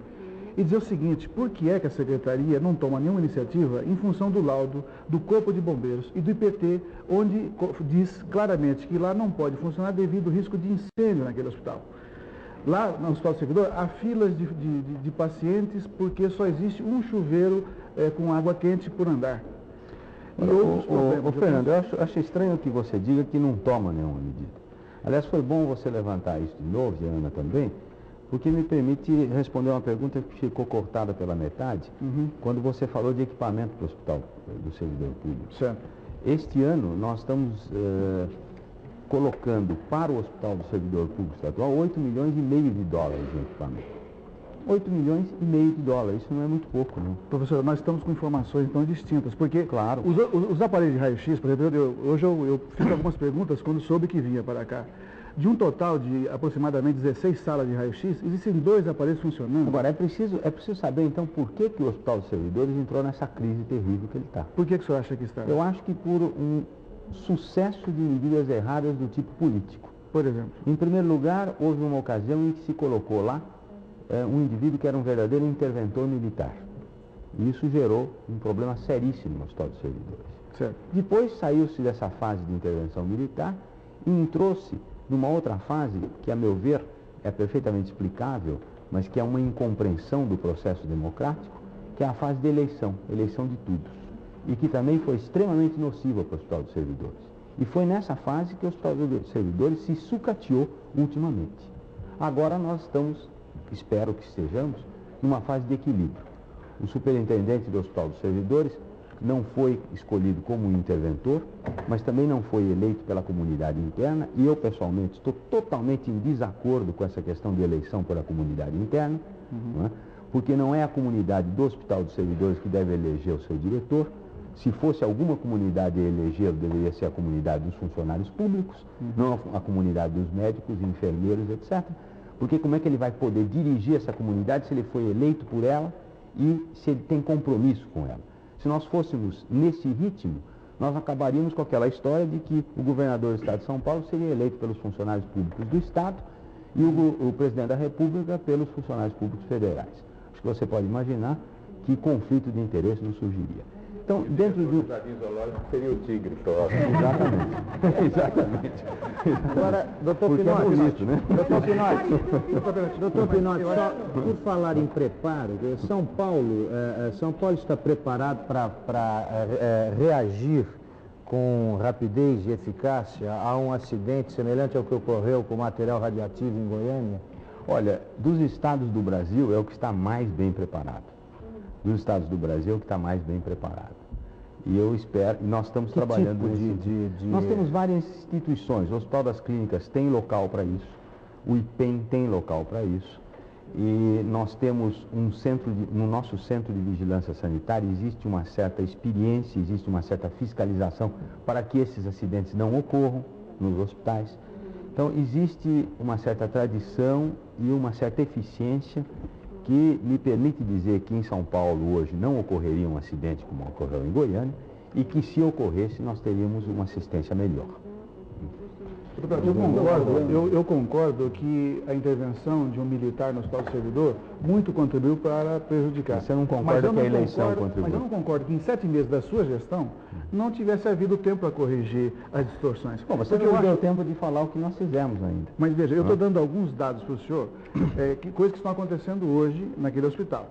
E eu penso que essa opinião sua com relação de que a eleição feita naquele hospital e não pelo conjunto dos funcionários ou pelo conjunto da população, eu perguntaria se alguma entidade representativa do funcionalismo compartilha dessa sua opinião, porque a minha avaliação, quero deixar claro, é completamente distinta. Eu acho que o processo eleitoral, lá nós não elegemos um tigre. Aliás, teria evitado, por exemplo, um processo democrático, que essa carta não chegasse à mão. O constrangimento agora talvez me force a colocar. É uma carta da Associação dos Médicos Sanitários do Estado, que faz um repúdio... Seja sucinto. Não, mas eu vou ser sucinto, que faz um repúdio à atitude arbitrária e ditatorial, está escrito aqui, do senhor secretário de Saúde do Estado, que vetou a participação do Vanderlei, que é o presidente da associação, nesse programa Roda Vila. Absolutamente. Então eu penso, aqui está, eu passaria a produção, mas é uma carta enviada ao sindicato, inclusive porque um jornalista me telefonou hoje no sindicato, perguntando se o sindicato ia participar. E como tinha feito a mesma pergunta para a associação, eles aqui tiveram cuidado de dizer o seguinte: participem e façam a denúncia. Alinda, eu posso, até antes que o secretário responda, eu posso assegurar que não houve vetos, não há vetos no programa, e se o programa estivesse interessado em algum tipo de homogeneização ideológica, nós não teríamos perguntas como as que estamos ouvindo aqui ao secretário.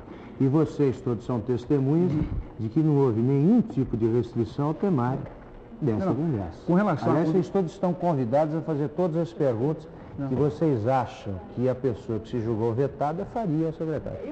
Eu gostaria... eu acho, por exemplo, que quanto à condução do programa, não há nenhuma dúvida quanto ao seu caráter democrático. Agora, é uma carta que o sindicato tem em mãos e amanhã possivelmente vai estar na imprensa, professor Pinotti. Eu penso que isso seria conveniente. Então, o processo de eleição no hospital é exatamente para que a sociedade organizada participe. Podemos discutir a forma. Agora, eu acho que é fundamental corrigir problemas, e agora eu acho, por exemplo, que a pergunta que a Ana Quadros faz, é que proposta você tem para o Hospital do Servidor? E aí sim, eu penso que esse programa teria, assim, além de outros ganhos para a sociedade, seria propostas concretas do secretário para corrigir o que lá acontece. Eu estou só insistindo porque o professorado realmente, a gente, né? Com razão. Existem duas coisas muito concretas, que são coisas mais facilmente entendíveis, e outras mais. As duas coisas concretas foi que o governador já autorizou todo o reparo da parte elétrica e da parte de encanamento do hospital, que é a mais custosa e a mais danada do hospital. Né?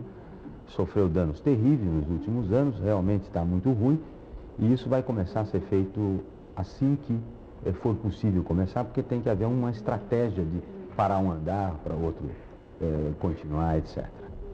Segundo o que eu acabei de dizer, nós já determinamos 8 milhões e meio de dólares de equipamentos para o hospital, o que não é pouco. O hospital vai ter renovados equipamentos que não tinha há muitos anos e que precisa, né? E que vai resolver uma série de problemas do hospital. Agora, em terceiro lugar, o que está se estudando, porque o que é preciso saber é que o Hospital do Servidor não resolve o problema de atenção à saúde do servidor.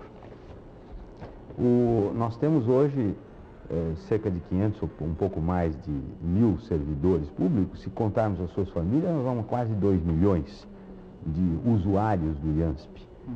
E esses usuários estão distribuídos por todo o interior do estado de São Paulo. E no interior do estado, a situação do atendimento médico do servidor é bem pior do que na capital. Ao contrário do que os outros não servidores, que têm uma atenção médica melhor no interior do que na capital. Em geral, o pior hospital é o que atende, os médicos se negam a atender porque são mal pagos, etc. Então, uma das ideias que está se discutindo, e isso foi discutido de uma maneira democrática, como eu entendo a maneira democrática de discutir, que foi num fórum correto. ou seja, nós tivemos uma reunião com 70 e tantas entidades dos servidores públicos estaduais e pedimos a eles para comporem uma comissão constituída por representantes dessas 70 e tantas entidades, que será a comissão que vai tomar as grandes decisões em relação às propostas de modificação na atenção à saúde do servidor público do Estado. Esse é um fórum correto, porque eles são os usuários do sistema. O fórum funcionários do Hospital do Servidor não é correto. Bom, e aí essas pessoas estão discutindo se vamos fazer uma integração SUDES e ANSP ou não. Eu acho, é a minha opinião, mas não quero adiantar, porque eles é que vão decidir. Eu acho que deve se fazer essa integração entre o SUDES e o IANSP e que será benéfica. E uma outra coisa importante que eles estão discutindo nesse momento também é a questão da transformação do hospital numa fundação.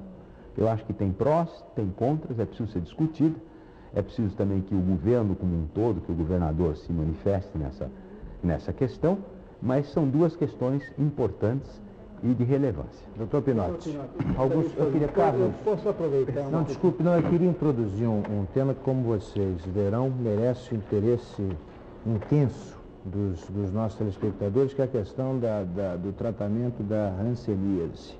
Uma pergunta de Ivanir Laurim, me desculpe se eu erro o nome. A pergunta é assim, diz que a AIDS é o tema da moda. Não concordo, acho que é um tema realmente importante. Mas existe, eu concordo com a afirmação, outros temas tão graves ou mais graves quanto a AIDS, e é o caso específico da hanseníase. Então ele pergunta se o barulho que existe, todo esse ruído em torno da AIDS, não prejudica o trabalho e a atenção que a hanseníase merece e precisa. José Rui Marinho, do Ipiranga, pergunta se o senhor não tem a sensação de estar praticando uma espécie de eutanásia coletiva, submetendo milhares de pessoas à morte abreviada, não sonhado nem mesmo nos campos de concentração durante a Segunda Guerra Mundial, e é o que estaria ocorrendo com relação aos ancenianos no estado de São Paulo.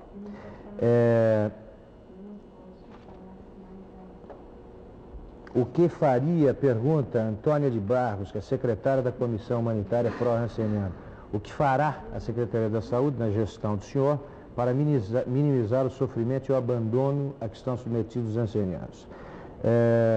Enfim, há várias queixas em relação ao tratamento dispensado aos ancenianos e pelo menos duas cartas de moradores do Cambuci, Ricardo Santos e José Rui, mencionam as condições, segundo eles, extremamente precárias do Hospital Dermatológico Dr. Francisco Ribeiro Arantes. Uma das cartas diz que, em nome da contenção de despesas, os doentes chegaram a ficar até sem o café da manhã. Queria, então, que o senhor abordasse essa questão da hanseníase. Eu estranho um pouco isso porque, e talvez seja muito bom que você me dê alguns nomes e endereços depois. Sim, essas cartas todas serão entregues ao senhor. Porque, na realidade, a política da hanseníase foi uma política que tinha um aspecto, como o Rui Barbosa estava colocando há pouco tempo, há poucos minutos atrás, da saúde mental, de internação, etc. E graças a um movimento importante, questão de uns 20 anos atrás nesse país, mudou completamente e fomos para uma política de desinternação, uma política de fazer com que a sociedade convivesse com o seu doente de hanseníase e assim por diante, como nós devemos caminhar para a política de saúde mental, a mesma coisa. Mas eu acho que entrando em um aspecto que não foi abordado ainda, para evitar a internação, há necessidade de um programa para medicamentos. Porque para se manter o paciente fora do hospital, ele tem que receber o remédio, porque normalmente ele não tem o dinheiro para comprar esse remédio. O que está sendo feito nesse sentido? Porque realmente não adianta só ter o ambulatório. Nós sabemos que um dos problemas fundamentais é a questão do medicamento. Nós estamos tendo dificuldade para medicamento, dificuldade de diversas origens. Eu, pessoalmente, me indiquei como membro do Conselho da FURP, e não é só para medicamento de hanseníase, nós estamos tendo dificuldade para uma série de outros medicamentos. Aquela cesta básica de medicamentos nos postos de saúde não está sendo cumprida. E eu, às vezes, me questiono se nós estamos certos de termos a FURP em São Paulo aliás, não sei se daqui alguém visitou a FURP, é um laboratório farmacêutico do mais alto nível, que fabrica medicamentos para todo o Brasil, que vende para a SEMI, que vende para vários estados, e temos falta de medicamento no estado de São Paulo. Aliás, um telespectador fez uma pergunta ligada a isso, Pinotti. Disse se não seria mais racional fazer com que todos os medicamentos produzidos pela FURP fossem vendidos no estado de São Paulo. Ou pelo menos prioritariamente. Exato. E exatamente por isso eu sugeri ao governador que indicasse o meu nome para o conselho da FURP, e deverei assumir esse conselho, já assumi, e a minha proposta vai ser exatamente essa, de que a FURP nos supra totalmente de medicamentos, independente de ter lucro ou não ter lucro, porque o pessoal da FURP, a quem eu admiro muito, porque são competentíssimos, eles têm muito interesse em manter a saúde da empresa, mas às vezes eles se esquecem de que a empresa existe para manter a saúde da população. Mesmo que dê prejuízo, não tem importância nenhuma uma empresa começa a dar prejuízo. O que não pode é a população ficar sem medicamento. E aí, na questão das semias, é verdade, isso tem faltado medicamento. Na questão de falta de medicamento, acho que falta, por exemplo, na questão de tuberculose, falta rifampicina. No centro de saúde hoje, para sair do hospital do servidor, então falta aspirina, falta antibióticos, falta vermífugos. E quando se fala em racionalidade, que eu acho que o telespectador tem razão, o senhor sabe disso. Mas a Secretaria de Saúde, quando falta medicamentos, aí o responsável preenche um boletim mensal e diz que foi 0 utilizado daquele medicamento. Mas por que faltou? A Secretaria interpreta que como foi usado 0, então não manda nenhum porque não é utilizado. Então, nós estamos discutindo, inclusive, questões filosóficas aqui importantes. Alguns fazem observação com relação à concepção, mas eu acho que, lamentavelmente, eu estou colocando algumas questões que incomodam, são vergonhosas, porque são de... Então, como é que a cabeça do cientista elabora, por exemplo, uma questão dessa? Quer dizer, que uma tabela que é preenchida porque falta medicamento é interpretada mas como não precisa não é de só aí, viu, Fernando? Quer dizer, se falta medicamento, gasta-se dinheiro em coisas que não são necessárias na área da saúde. De acordo. E é preciso que isso seja colocado com a mesma veemência. Por exemplo? Quer dizer, procedimentos médicos que não são necessários e que são realizados. Internações que não são necessárias e que são realizadas. De acordo. Totalmente de acordo. Quero colocar... Então nós precisamos agir dos dois lados. Claro. Né? Claro. Melhorar o fornecimento de equipamentos, mas ao mesmo tempo tomar medidas efetivas para acabar com uma série de dispêndio inútil de dinheiro que existe no sistema. Doutor Pinotti, a Margareth quer falar alguma coisa relacionada com a hanseníase? Só rapidinho, só uma colocação, que no Ministério da Saúde, na Comissão de Direitos de Reprodução Humana, nós recebemos uma denúncia de 2 casos que aconteceram ainda em São Paulo, de mulheres que estavam fazendo uso da talidomida e que engravidaram. Quer dizer, ficaria aqui um alerta, né, para que o pessoal da Secretaria de Saúde, que trabalha com a necessária utilização da talidomida, tivesse uma preocupação maior com a questão da orientação contraceptiva para mulheres em idade fértil que fazem uso da talidomida. Claro.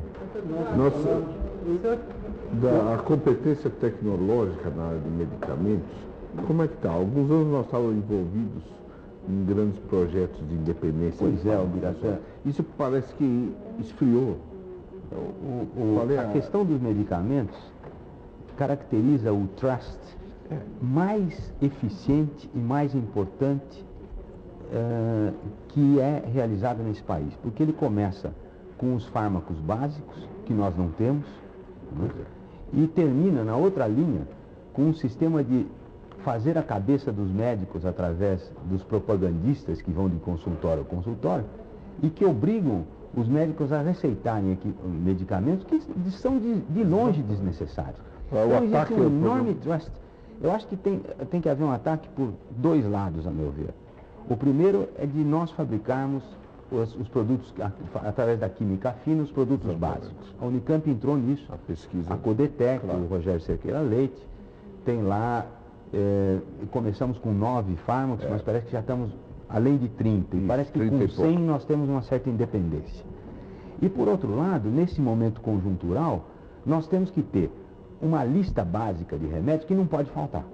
Sim, mas a educação dos médicos para que... Claro, tem que ter educação dos médicos e nós temos que ser mais competentes também. Eu acho e devo confessar aqui que a Secretaria não tem sido competente na questão de medicamento. Precisa melhorar a sua competência. Mas nós estamos nesse caminho, vamos buscar uma melhor competência.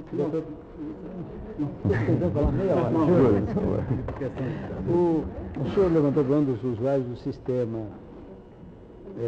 dos servidores, dos funcionários públicos, mas a população em geral não tem tido chance de discutir de uma forma democrática as necessidades dela.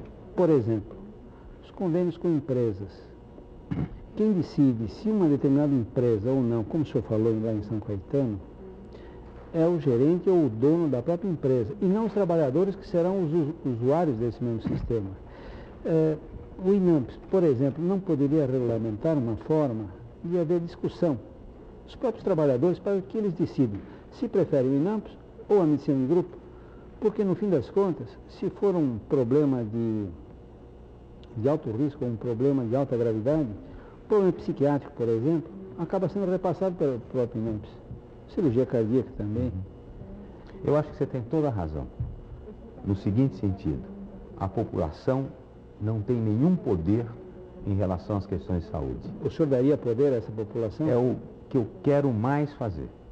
Porque eu acho que a população precisa ter o poder. E as medidas que nós estamos tomando são de dar poder à população. A municipalização que nós estamos fazendo é fundamentalmente um processo de devolução do poder na área de saúde para a população. As prefeituras têm condições de assumir esse programa, doutor Pinotti? Claro que tem, claro que tem. Claro que elas não vão assumir sem amparo, claro que elas não vão assumir totalmente. Elas vão assumir no que diz respeito à atenção primária. Atenção primária são as ações de saúde de menor complexidade, que em geral são geridas pela prefeitura e pelo Estado ao mesmo tempo, numa dicotomia que não tem nenhum sentido. Em São Paulo, na capital também? Em São Paulo, na capital também. Já conversei com o presidente Jânio Quadros e ele está de acordo filosoficamente com o processo de municipalização. E nós vamos assinar um acordo de intenções, possivelmente semana que vem, entre o governador Orestes Quercia e o presidente Jânio Quadros, um acordo de intenções, dando tempo para que os seus secretários, eu e o Fernando Mauro, possamos chegar a um processo de municipalização. E a municipalização é uma devolução do poder à população. Por que é uma devolução do poder à população? Porque a população sabe muito bem quem é o secretário de saúde do município, quem são os vereadores, quem é o prefeito. Sabe muito bem para quem sugerir, para quem reclamar. E tem um poder de sugerir, um poder de reclamar. A população tem muita dificuldade de chegar a mim como secretário de saúde, e muito menos ao ministro Rafael de Almeida Magalhães, ao ex-ministro, ou ao ministro da Saúde. Então é preciso colocar a gerência do sistema mais próximo do usuário da ação de saúde. A gerência vai ser mais eficiente e o poder da população vai ser maior. Eu concordo plenamente com você. População, principalmente a pobre, é a quem tem menos poder. Mas o doutor Júlio citou os trabalhadores, por exemplo, secretário. Na Comissão Interinstitucional de Saúde, eu sei que existe uma participação da comunidade, na qual o senhor coloca, se não me engano, representantes das prefeituras, não é isso? Tem 2 representantes das prefeituras. Por que é que essa participação não é dada aos trabalhadores, através dos sindicatos, por uma razão... houve essa crítica, o senhor... Claro, por uma razão muito simples, porque nós temos pelo menos uns 30 pedidos desse tipo, ou 40.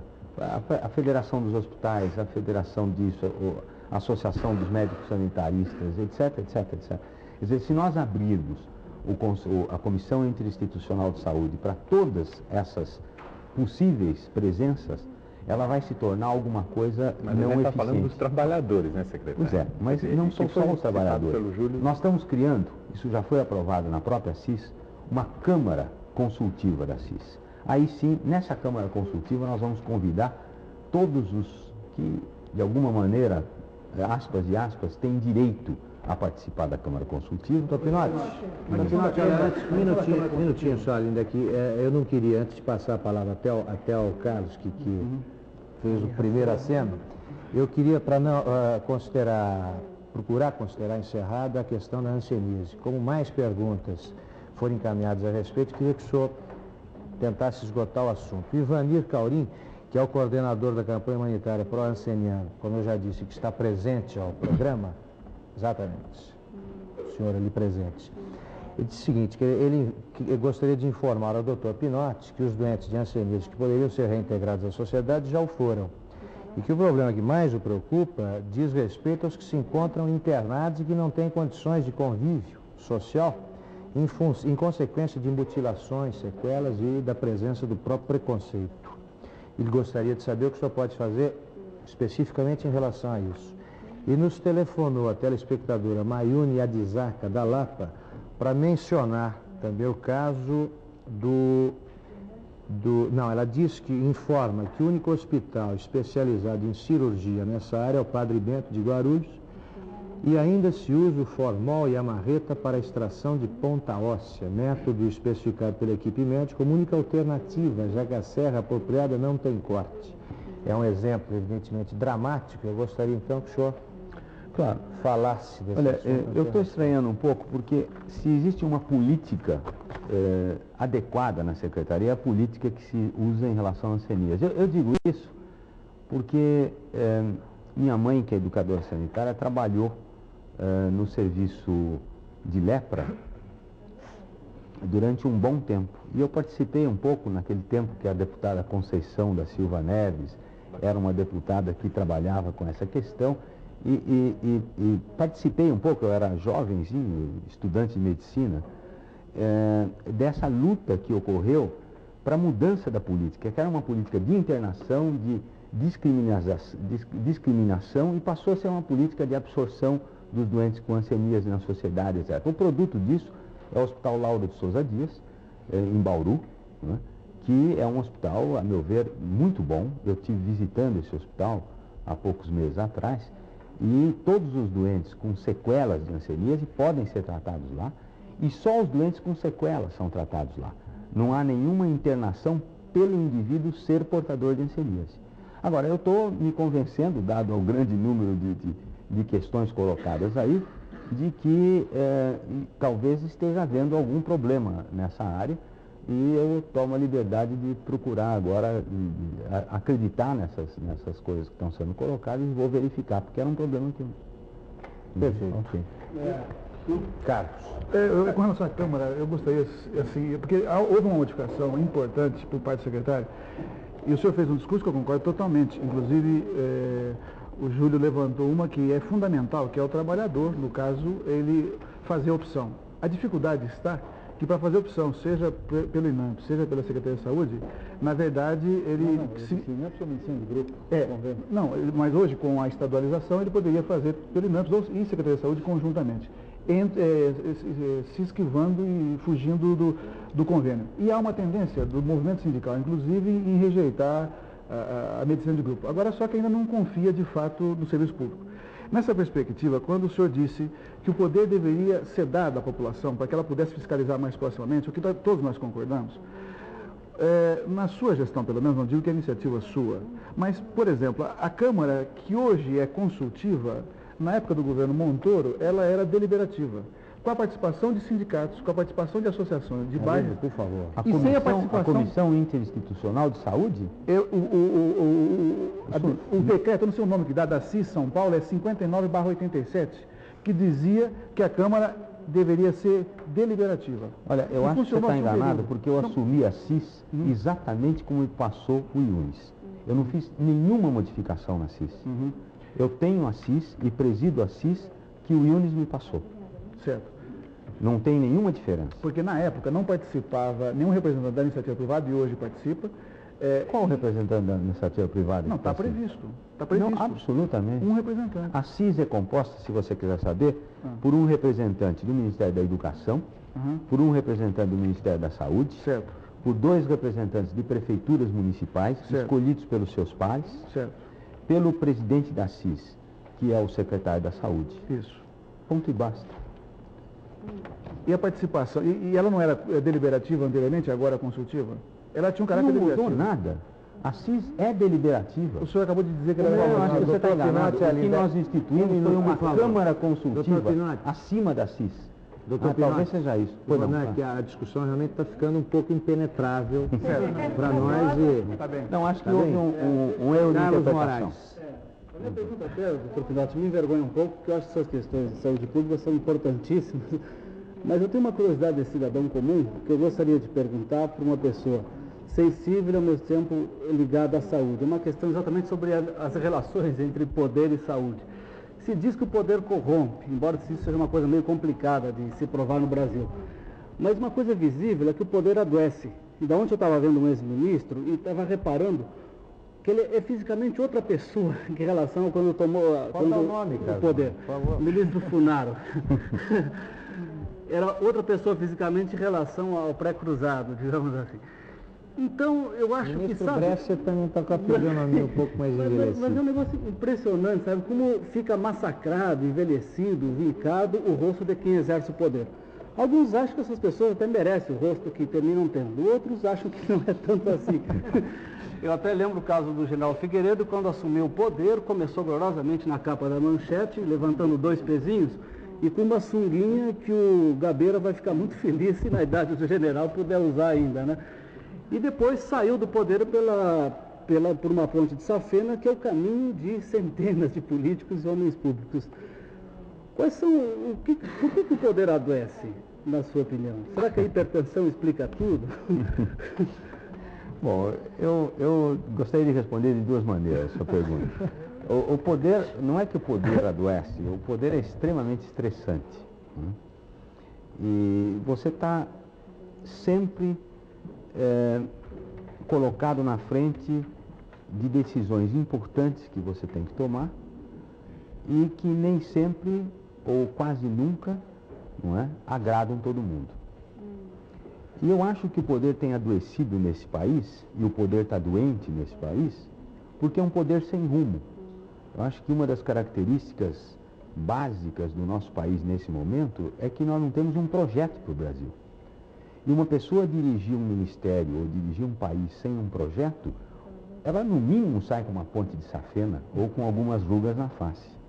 Eu posso lhe dizer que na área da saúde nós temos um projeto absolutamente definido e que minha saúde vai melhor do que estava antes, com exceção de hoje, que eu estou extremamente gripado e talvez não tenha muito brilho nas minhas ideias, mas não há problema de uma neurose em relação ao que fazer e como fazer. Agora, eu queria tocar num outro assunto de poder, que é o seguinte, que é o poder médico, que eu pensei que você fosse tocar, que foi muito ligado aos trabalhos de Foucault e tudo mais, né? E que é um poder usurpado, a meu ver, e que tem muito a ver com a devolução do poder em relação à saúde à população que o Júlio falava. Eu acho que é fundamental. A grande revolução em termos de saúde nesse país será feita quando nós conseguirmos devolver o poder em relação às questões de saúde à população, mas devolver de uma forma adequada. Como sensibilizar os profissionais de saúde para isso? Eu acho que aí é mais do que uma questão de sensibilização, uma questão de pressão. Eu tenho a impressão que com o processo de municipalização essa pressão começa a se exercer. E os médicos vão ter, como eu, como todos os médicos, vão começar a perceber que eles têm que prestar contas à população do que eles fazem. Não há uma deficiência na formação do médico? Total. O médico é formado de maneira inadequada para responder a essa demanda da população de poder sobre a sua saúde. Total. Aliás, doutor Pinotti, eu queria concordar e pode discordar. Um minutinho.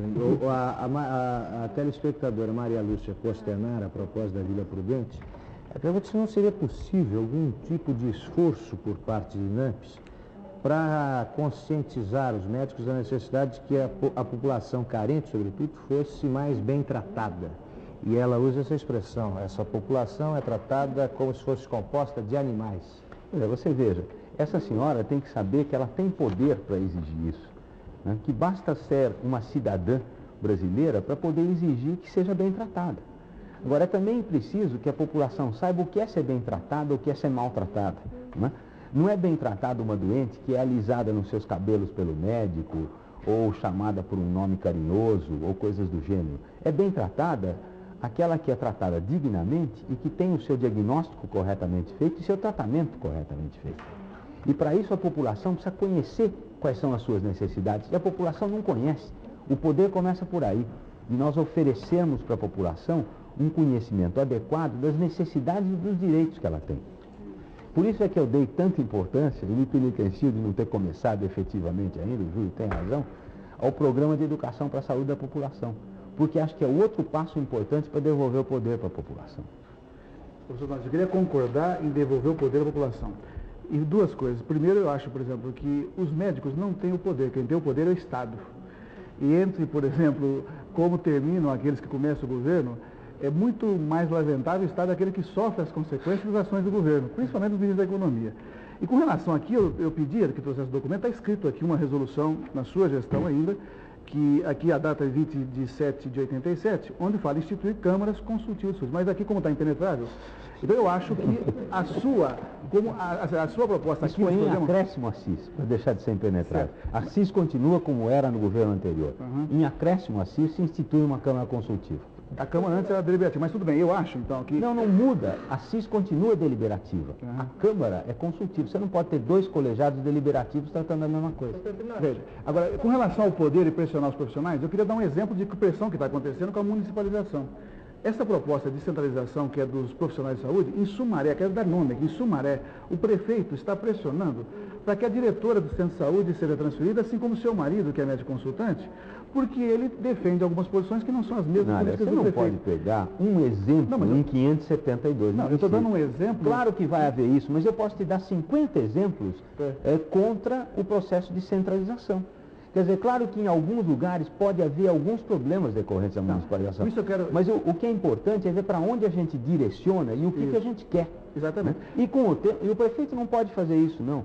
Ele, para fazer mudanças, ele vai ter que justificar na comissão deliberativa da CIMES, a Comissão Interinstitucional Municipal de Saúde. Isso.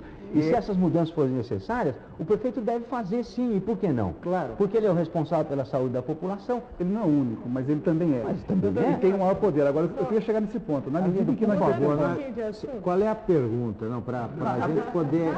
Eu estou tentando mostrar que existe uma contradição entre o discurso e o que está acontecendo. E a pergunta é, como é que o professor Pinotti... Então, eu quero fazer uma pergunta. Vê, no processo de municipalização, que vai deixar de existir concurso público, inclusive seus assessores defendem como uma maneira correta de se contratar profissionais. E eu acho que isso vulnerabiliza todo o sistema de saúde. Bom, eu não sei por que você acha que vai deixar de haver concurso público no processo de municipalização.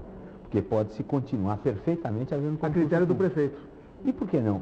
O que você tem contra os prefeitos? Eu vou dizer, o prefeito Jânio Quadros assumiu o ERSA, que o senhor sabe disso, exigindo que ele indicasse os diretores do ERSA. Sem atender critérios técnicos, mas atendendo critérios políticos. Eu tenho contra, então, sim, porque, de repente, prefeitos de vários partidos vão transformar os ERSAs e outras instituições em cabos eleitorais. Você está falando ERSAs da capital? Da capital. O prefeito Jânio Quadros nunca indicou nenhum diretor. Não, ele não indicou ainda, mas na negociação... Nem vai indicar. Está sim.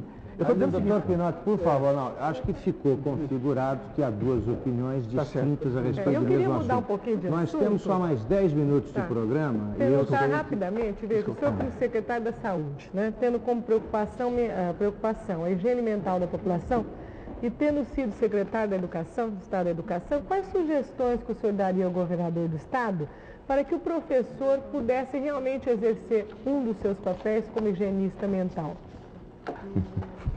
Eu acho que o professor já exerce esse papel. Né? Eu não sei, Ana, o que eu acho de mais importante na questão da educação hoje é o tempo integral nas escolas e é começar mais cedo. Ou seja, é o Estado se preocupar com a criança, particularmente a criança mais pobre, mais precocemente, para evitar que as marcas da pobreza fiquem gravadas nessa criança e a impeçam de continuar na escola. A evasão ocorre por causa disso. E de que o Estado se preocupe com a criança no sentido de tê-la, principalmente as mais carentes, em tempo integral na escola e, se possível, nas férias também. Acho que essa é a grande solução conjuntural para o nosso problema educacional. E eu sei e fico contente de saber que o programa de formação integral da criança que nós começamos, você estava junto, né, segue normalmente. Continua muito bem, inclusive. E eu sei que o governador é um dos grandes entusiastas desse programa. E eu acho que realmente esse programa é fundamental. Vocês conseguiram dar continuidade a isso e hoje existem 500 mil crianças em tempo integral nas escolas de São Paulo. Muito bem atendidas, né? Bem atendidas contra 50 mil do programa CIEPS. E aqui nós não construímos 1 metro quadrado. E lá se gastou uma boa parte do dinheiro do Estado para construir os famosos CIEPS. Doutor Pinotti, estamos no final do programa, então eu preciso fazer mais uma pergunta aqui, de levantar mais um tema do interesse dos telespectadores. Esra Harari, de Jardim Paulistano, e Caio Maia, de Jardim Paulista, eles querem saber na prática a mesma coisa. Por que o senhor é contra a venda de refrigerantes dietéticos aqui no Brasil? Não, eu não sou contra a venda de refrigerantes dietéticos. Esclareça essa questão. Eu sou contra a venda da forma como eles estavam tentando fazer. Ou seja, a presença de sacarina e de ciclamato no refrigerante torna esse refrigerante potencialmente perigoso para a saúde. Mas essas substâncias não existem nos outros, doutor Pinotti? Em outros refrigerantes? No Diet Coke americano, etc., existe só uma delas, não existem as duas para começar. Certo. E nos outros refrigerantes que são vendidos aqui não existe. Então é preciso que esse refrigerante, para ser vendido no mercado, tenha no seu rótulo que, tomado de uma forma exagerada, mais do que tantas garrafas por dia, ele pode ser perigoso para a saúde, como tem na Diet Coke americana. Agora, o que há é uma pressão constante e ininterrupta, não é? Do ponto de vista de lucro, não é? E um excesso de lucro, às vezes, sobre as ações da vigilância sanitária da Secretaria, e a Secretaria tem que visar o quê? Proteger o consumidor nessa área. Nós estamos protegendo o consumidor. É só isso. Não sou contra. Fugindo um pouquinho do refrigerante, eu acho que uma questão que precisa ser esclarecida, inclusive aproveitando a possibilidade de comunicação praticamente com todo o Estado. Em quantas cidades do Estado de São Paulo a população já pode cobrar do prefeito ações mais efetivas no setor saúde? Quantas cidades estão recebendo recursos do SUDES hoje para repassar para a área de saúde? Olha, das ações integradas de saúde, mais de 500. Quer dizer, praticamente 100%. Praticamente 100%. Então, é cobrado o prefeito e... Agora, não, a municipalização como processo, sim, nós estamos assinando cerca de 8 ou 10 por dia. Perfeito. Mas ainda nós temos, eu acredito que temos umas 100 cidades municipalizadas. Mas pretendemos até o fim do ano, pelo menos chegar a 250, 300 cidades municipalizadas. As maiores todas já estão? Não, Campinas já está. Né? Mas tem outras, toda a região de Penápolis já está. Tem vários grupos de cidades. O governador foi a Assis, assinou nesse fim de semana toda a região de Assis. Né? Tem Casa Branca, eu deveria ter ido hoje, não fui porque estava me sentindo muito mal de tarde, não deu para pegar o avião e ir até Casa Branca. Mas nós estamos aceleradamente desenvolvendo esse processo. O senhor acredita que até o próximo ano todos os municípios já... Acredito que sim, e tem uma coisa mais importante, Janote, que eu acho que você vai ficar contente em saber, que nós não estamos fazendo a municipalização cidade por cidade, mas grupos de cidades, de tal forma que nós definimos também o hospital referencial dessas diferentes cidades. E com isso nós podemos fazer o quê? Nesse consórcio de cidades, podemos manter os princípios da regionalização, da hierarquização de ações de saúde e da referência e contra-referência de pacientes. E num equilíbrio, a meu ver, perfeito entre aquilo que é público e aquilo que é privado. Que se passar o substitutivo do Cabral, nós claramente vamos poder gerenciar isso ainda melhor, porque vamos ter uma ação um pouco mais forte sobre o que é privado e sobre o que é público. Doutor Pinotti, a Margarete vai ter que fazer, Carlos, a última pergunta. Nós estamos nos minutos finais do programa. Em seguida eu vou encerrar. Se o senhor tivesse hoje poder para alterar os currículos das faculdades de medicina, quais as mudanças que o senhor proporia? Nossa senhora, Margarete, eu procuraria tantas, não é? Mas... Nós temos 83 escolas médicas. O senhor permitiria que mais 50% delas permanecessem abertas? Eu acho que sim. Eu acho que nós não estamos vivendo o 1910 americano com a lei Flexner, que fechou metade das faculdades de medicina. O nosso trânsito histórico é diferente. O currículo precisa mudar. O currículo precisa mudar completamente. Se coloca na cabeça do aluno, primeiro aquilo que é básico, para depois jogar aquilo que é clínico, pensando que ele pode guardar direitinho, como se fosse um computador, com disquetes, tudo que é básico, para depois aplicar no clínico. É mentira, isso não existe. Quer dizer, o ensino médico tem que estar inserido desde o início no trato da coisa para a qual os médicos têm que ser formados, ou seja, no trato direto dos doentes.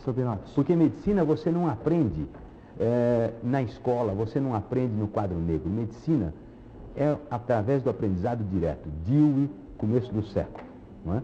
Onde você vai assumindo responsabilidades gradualmente crescentes no trato da coisa que você deve fazer, até ficar independente para aquilo.